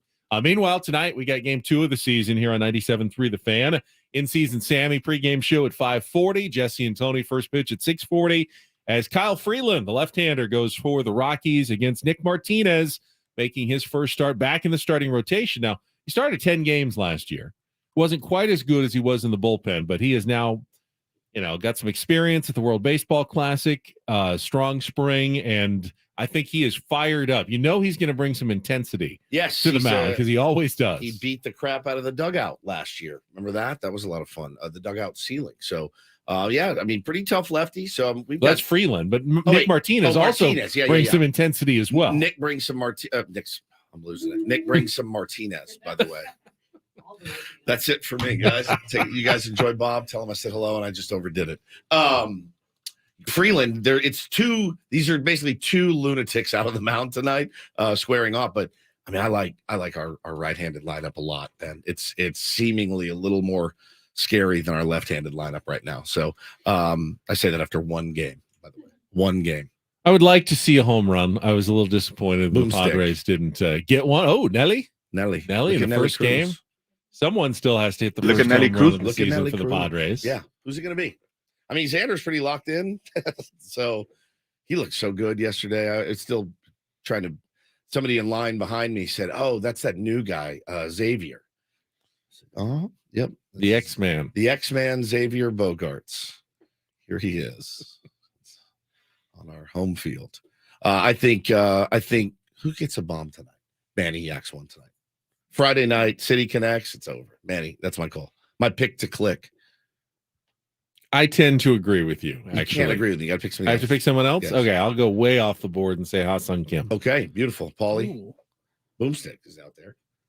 I'll take Xander. Okay, Xander, Ha-Sung Kim, Manny Machado. Just barreled balls yesterday. Just so locked in already. Love it. So happy he's here. I love those line drives that go perfectly through the gap. Yes. And you're like, is this, a softer ball, like one of those outfielders would catch up to it and cut it off, and it just keeps going like, damn it. And they got to just go all the way to the wall. Yeah. Oh, so such good. a You think they're going to cut off, and all of a sudden they have to make that left Yeah, hand turn right, to go the back hook. to the Yeah. Like from my vantage point, I was down the third baseline, and it looked like they were going directly to cut it off, and then they just had to So good. Detour. So Go to happy the wall. he's here. So happy he's here. Such a great I player. feel like he's gonna have some triples this season. He I think thought so, about too. it. He did. He thought about it. It was 2 outs, though, and he realized doesn't give us really an advantage to get to third base on that one. Yep. But he definitely thought about it for a second. No, we'll talk to Bob Melvin, see about maybe even Xander hitting in the top spot tonight. We'll see what he's got up his sleeve. He will not tell us. I'm telling you that. Manager on the hot seat next Already with Ben 0-1. Woods Here we go. on San Diego's #1 sports station, 97.3 The Fan.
Well, it's our first Friar Friday of the season. Love it. And on Friar Friday on Ben and Woods, you know what you get. It's the Management Report. And joining us right now in our premier Chevrolet of Carlsbad fan hotline is the manager. He'd be part of management, right? Bob Melvin is with us here on 97.3 The Fan.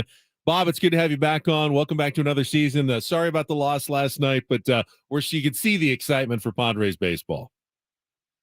Oh, yes, we can feel it. So, like you said, it was a little disappointing last night, but move on to today and get our first W, hopefully. So appreciate you having me on. It's our pleasure. You're definitely not on the hot seat just yet. I definitely overdid it yesterday. I wasn't feeling myself this morning, Bob. But no, I is there a message? I mean, these guys are pros. All these guys, to a man, they're pros. They know this game and this season is so stinking long. 161 of these regular season games to go. Everybody, I'm assuming, still in very jovial and happy spirits. Yeah, it's all about the day, right? So, you lost, you move on the next day. You have a win, you move on to the next day. So, it's the great thing about baseball is no matter what happens, you have to post up the next day, and our expectations don't change at all. What did you think of Blake Snell's performance last night, Bob? I mean, I'm sure you'd take 9 strikeouts against 1 walk from any pitcher any day of the week. But as we've seen with Blake, sometimes that pitch count gets up a little bit higher and doesn't go as deep into the game as you might want him to. Yeah, just a little bit. When he had to make pitches, he did. Yep. So, that's a good thing. You'll see velocities ramp up. Certainly early in the season, we're going to take it a little easier as far as pitch counts go, and really even a little uncomfortable with 93 pitches and 4+. So, the stuff was good. He's going to, get the command a little bit better each and every time out. That's what the early season's about. And, he kept us in the game during his portion. Talking to Padres skipper Bob Melvin here on Ben and Woods this morning. I watched last night. It couldn't help but hurt my heart for Tapia coming in, giving up 2 bombs back to back. As a human being, you watch it, you're like, yeah, I want to get those outs as a Padres fan, but nobody wants that to be their debut. And, you think about Robert Suarez's debut last night. We all know what kind of season he had. What did you say to him after the game? You know what? Just pat him on the back when he came out of the game. I'm sure he was stunned. You look at his performance in spring training Yes. and basically gave up nothing, was out 5 minutes at a time. He was so efficient. So, you give up a homer and that gets your attention. You give up another one and then you kind of have to collect your thoughts again and get back to doing what you're doing. His command was better after that. Yep. We needed 2 innings out of him, which we got last night. So, he'll be better next time out. Yeah, I'm not trying to throw out any excuses, but the Rockies hit three home runs. They are all wall scrapers. First row, they hit hard, line drives, fine. Matt Carpenter's ball, I was sure was a go-ahead 3-run home run. From your perspective as well, I mean, you had to think that one was gone. Well, that's a tough part of the park Yeah. to go out of, especially when it's a little bit cold and a little damp air last night. It was good sound off the bat and you had a good feeling, but I think, there were better chances over in the corners like where they hit him out last night. So, yeah, I mean, look, he got a good swing on it. Just, like anything last night, it just didn't seem like it was our day. So that one fell a little bit short, but he put a good swing on it for sure. So I know where you're not going to tell us, but you've got a lefty on the bump tonight. I like the Trent Grisham move into. I know it probably makes you very happy to hear that we agree with you, Bob. But we love the Trent Grisham in the leadoff spot last night, and he looks like he's really turning it around. And I wanted to ask you, with Tatis being out, who do you like at the top of your order? Just hypothetically, if there's a lefty on the bump. No, it'll be Bogarts tonight. Oh, nice. So, we're just trying to get, our top righties up there as quickly as you can against the lefty. Trent's going to be leading off quite a bit, especially against righties here. Got us off to a good start with a double. He had a great spring. He's feeling good about himself. Actually has pretty good numbers too. I think he's got 3 home runs off Freeland today too. So he'll be in a little bit more of a production spot farther down. But it's going to look a little different tonight. Cruz is going to be in there. Zokar is going to be in there. And Bogey will lead off tonight. Yeah, you didn't use your bench at all last night, and obviously a couple of those guys, as you mentioned, Nelson Cruz, Jose Azocar, are going to get a start, so you're going to use everybody. But as you look at how it's kind of constructed, how do you sort of envision the depth being used here? Yeah, last night if they went to, and they have 3 left-handers in the bullpen, if they went to a lefty, we'd had some other options. But was all right-handed last night. We also want to be able to our guys to have we have some faith in them too. But we do have some matchups we'll use over the course of the game. And we like to get everybody in there and involved in the first series. So you'll see a little different complement. You'll probably see Odor and Campusano the next night, and we want to get everybody involved. So I think it's important coming out of spring training when everybody's had a lot of consistent at-bats so that they continue to get some at-bats so they don't sit around too long. I mean, look at this. Breaking news on Ben and Woods this morning, talking to Padres skipper Bob Melvin.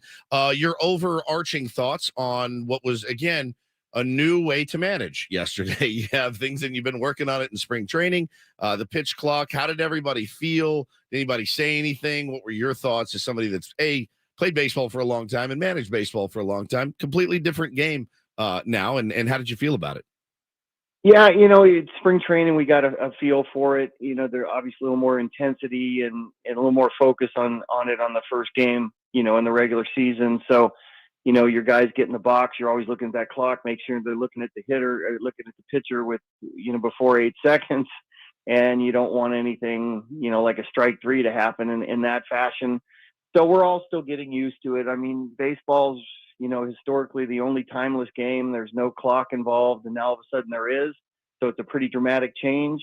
I think early parts of the game, it seemed pretty smooth. We'll see once, you get into the later innings and really important at bats and times when pitchers try to slow things down and times when hitters step out of the box to, gather their thoughts as well in big spots. We'll see how that goes going forward here. One other change that you didn't really get a chance to work on in the spring because you don't do replay in the Cactus League. I know that they've been asking, you got to make a decision faster now on those replays. There was one on a double play, an inning ender that I know you were kind of looking in and the umpire was looking at you. Is there a little more pressure on you to make that decision quicker on a potential replay challenge? Well, you have to throw your hand up quicker. Before you had like 10 seconds to even have to throw up your hand. Now you have to do it right away. We'll see how the umpires are handling it too, and then you only have 15 seconds. So, the pressure really isn't on me. It's the guys in the video room that have to come up with a decision that much quicker. Sometimes you don't even get to super slow-mo till around that 15-second mark. So I think what they're trying to do is take out, originally, replay was for the egregious play that's missed or a big play in the game. It got to the point where, you're looking at fractions of millimeters where you're making calls on. And I don't think that was in the spirit of it originally. So I think they're trying to take away some of those and make it a little bit tougher. But, it seems like it's a different process every year as far as the timing goes, but it's the guys in the video room that is going to have a little tougher time. And Ryan Christensen too. He needs to be ready when you tell. Does he just stand by the phone with one hand on it, ready to go, just in case? Because you saw it last night. Matt Carpenter hits the glove, and he looks to the dugout, and he's like, "That I hit the glove," and the umpires go, "No, I didn't see anything." And you guys had to get that thing moving. Yeah. So you're right. He's not going to venture far from the phone. With the lack of time that you have to do it. So you just got to be on point all the time, and just a little different dynamic, which is there's a lot of those that we have to deal with this year. Bob, we used to call the second game of the season, maybe we still do, Tony Gwynn opening day, because Tony said, he loved opening day, but the second day was his real opening day when, the fans, the pomp, it all goes away and it's just the diehards. Now, I don't think it's going to look like that anymore at Petco Park. I think day two is going to look a lot like day one. It will. In terms of the crowds and everything, but it is more of a rhythm. Nick Martinez, I'd imagine, going to get amped up. We know he always gets amped up getting out there as well, but it's not going to be that big of a change, I would think. Yeah, you just, day two, you get into your routines, your daily routines and your preparation and getting ready. It gets thrown out of kilter a little bit at an opening day because you're out there for introductions earlier and everybody has a routine. So it's, one of the great things in baseball that guys insulate with their routines. And I think that's what Tony was probably talking about is, it starts on day two when, there's 161 left and, that's just the way you go about it. So, opening day, obviously everybody has nerves and you want to get off, you make a good impression, it's going to be a sold out place, which probably for us is going to be a lot, but just a little disappointing we didn't do it, but we have to move on to today. That Xander Bogaerts, Bob, certainly made quite an impression yesterday in his first game as a San Diego Padre. And really, I think like anybody you sign, people will say, well, I don't know why we needed him when we have him. And man, he just looks like a professional hitter up there, gives you a great AB. I mean, even in the pouring rain, he's shaking his helmet to get the rain off, out of his eyes, and up there ripping doubles last night. What did you see from him? Yeah, I mean, terrific player. So, and it's always nice to get off to a good start right away in front of the home crowd, because, the new guys, they don't know as much about. And when you roll out there and get 3 hits right away, it certainly gives the fans an opportunity to see what his skill set looks like. And there's a lot to like about Xander Bogaerts. So I know he's excited about getting a chance to lead off tonight. He may be versatile where he gets in the lineup. Once we get Tatis back, we'll probably have a little bit more of a set lineup, right, left, but a little different tonight. And I know he's excited about getting a chance to lead off. Last question for me. Yu Darvish, I heard he threw yesterday. Is he on track to make a start at the end of the rotation here? And anything new on Joe and his comeback here? Yeah, Joe's going to throw in Arizona on Saturday. So it's kind of the start of his process. And you got up to about 80 pitches yesterday in 5 innings. So that was good that he got those ups and, puts him on target for his next, which would be game 6 is what we have forecast for him. We'll see how he's doing today when he gets there, but I'm glad that he got as many pitches as he did in. And, you know how Yu Darvish is. He likes to be out there as long as he can. So it was good to get him those type of reps. Bob, well, we appreciate it. As always, Management Report is enjoyable. I'm sure we'll chat with you again soon. Good luck tonight, the rest of the series, and thank you so much. Thank you, guys. Enjoyed it. Yeah, Bob Melvin, manager of the Padres, on our Management Report on our Premier Chevrolet of Carlsbad fan hotline. Save money the right way with Premier Chevrolet of Carlsbad. Visit them today in the Carlsbad Auto Mall. Chevrolet, find new roads.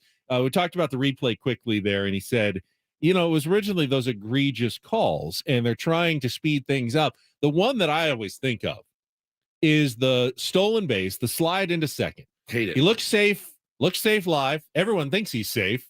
And then after 10 seconds of looking at the absolute slowest motion replay, you see that for a fraction of a second, a finger came off the bag and was the tag on, and then all of a sudden you get the replay. Terrible. No one would have ever challenged that. No one would have ever given it a second thought 10 years ago.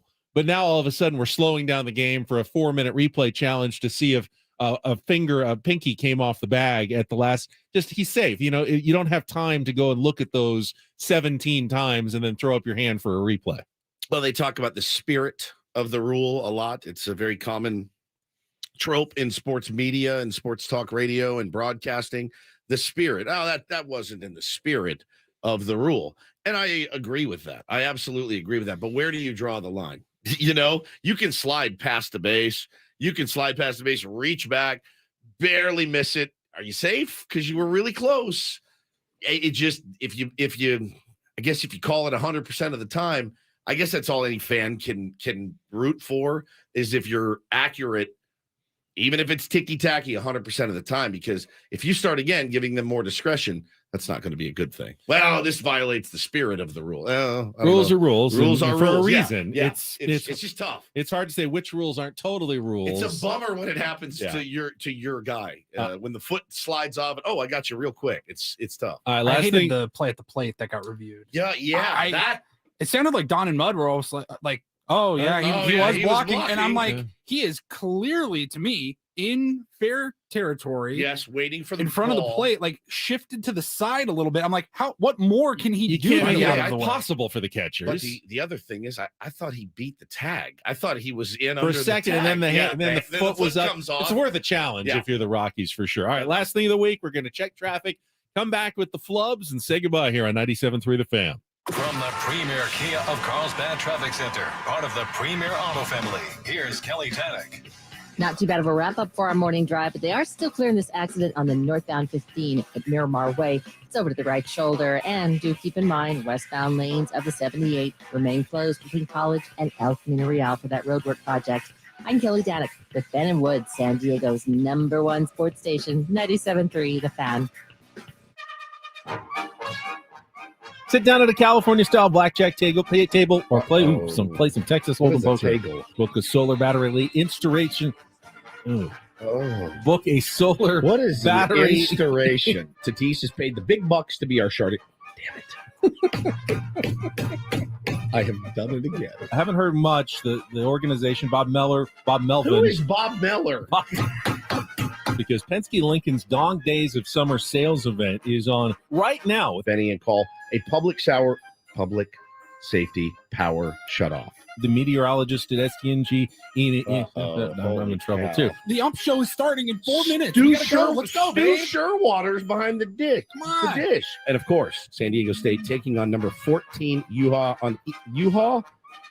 Ring it. All right, we'll play this audio for you. Guys. Gnarly. It's gnarly. Out of St. Louis, California. First hour of Ben and Woods. Glad to have you with us on Wednesday morning. Glad to have you with me. Wherever we are. And both times, Austin Nolan drove in the one run. Who is Austin Nolan? Browns, Bengals, Ravens, 3-2-2 teams in that division. Ballast Point Beer, the official craft beer of the San Diego Padres, at Ballast Point in Little India. He's not 35. But he will be before the contract is done. What is a contract? Holiday season is almost here. 30 days, half September. And that is do this for a Wednesday. Don't. Ben and Woods, back after checking traffic on 97.3 Fan. He's got the fifth most wins coaching time, all-time coaching. Fifth most, yes. February 12th, State Farm Stadium in Glendale, Arizona. State Farm Stadium. That's not what I heard. It's not what I heard either. Our first sound from Padres spring training 2013. I think when a veteran pitcher is having success with those numbers, 6-year history of Major League Rugby. What is rugby? Sam San Diego's number one sports station, 93 The Fan. We're just talking about Landon Jonovan. Who is Landon Jonovan? Right. Back after a check of traffic here on 91.37 The Fan. Almost the entire 97.3 The Crew is coming out. And then, of course, Joe Darvish and the kettlebell on the toe. I'm ready to be on the bit, and that's all, folks. Joe Darvish. We just got an update from Bob Melvin on you, Darvish, and Joe Musgrove. Musgrove. Did not mention Joe Darvish Nick at all. Snell. Seth Martinez. I also said earlier Blake Lugo that Nick brings a lot of Martinez. He did when he pitches, so that's fun. All the Martinez. Had a rough morning, but we made it almost. Not really. We didn't make it. 3 minutes. We didn't make it. This was a long week. I'm going to say it was a great week. Great week. Fun Tier week. 1 stepped up in a huge way. They always do. This week, as they always do. You were amazing yesterday. Yeah, I was. Thank you. You were pretty good yourself. You being the Tier 1s out there. You guys were great. Were amazing this week. It was fantastic. And next week, hopefully even more. On Monday, we'll be talking about the Final Four. Hopefully an Aztec win and going to a championship game that night against either UConn or Miami. We'll still have the Padres at home. They'll wrap up their series against the Rockies on Sunday, and then 2 games against the Arizona Diamondbacks before heading out on a road trip for the first time. And we'll be gearing up for the second Ben and Woods Open. We'll be broadcasting live on Thursday morning. A little bit of a shorter show, so we can get out with a lot of the golfers on Thursday morning, live from Rancho Bernardo Inn, and then all day long, a massive, massive celebration for the Tier 1s out at the Ben and Woods Open. I cannot wait. I am giddy. I have got my outfit all ready. I'm just elated. What is your outfit going to be? I have not even given a little bit of thought as to what I am wearing to the Ben and Woods Open. Okay. Paul, you do a lot more outfit preparation than I do. Yeah, that's true. When I think about my outfit, I am out of the shower. I am walking toward the closet, and then I think, what am I going to wear now at this very moment? I'm going to guess shorts, flip-flops, and a polo shirt. Polo. No, not for golf, but yes. Otherwise, that's what I wear most of the time. Or TV, I'll put on pants and a shirt, and I'll figure out what matches with what. Every single day, I try to figure out, does this match with this? And I'm right about 60% of the time. Yeah, that's true. You had quite an outfit going yesterday. You like that one? I did. There's brown pants, yellow shirt, and his City Connect shoes. Yeah. Yeah. And I had my brown kind of suede jacket on. They're very Eric Grupner of you. Very Eric Krupner of you. Someone, You guys could be someone walks by brothers. me and goes, Group. Ben, is that Swain that you have on? Go, yes, it is. Why are your glasses darkening right yes, now? it is because the sun is out, and that's what glasses should do. Were those when glasses the sun a comes out. nightmare yesterday when it would go bright, dark, bright, dark? No, were they just all day? They automatically were doing what they should be doing all day long. That's why you wear the transitions lenses. You are the GOAT. The GOAT. See you guys at the Seals game tonight. If you're not going to the Padres game, yeah. Get your tickets at sealslax.com. You can clinch a playoff spot tonight. Come watch me die, because that's probably going to happen. All right, 5:40 pregame, Sammy, and then 6:40 first pitch tonight. That'll do it for us, for Hannah Nancaro, for executive producer Paul Ryle and Stephen Woods. I'm Ben Higgins. Have a great weekend. We'll talk to you Monday morning here on 97.3 The Fan. Thank you so much.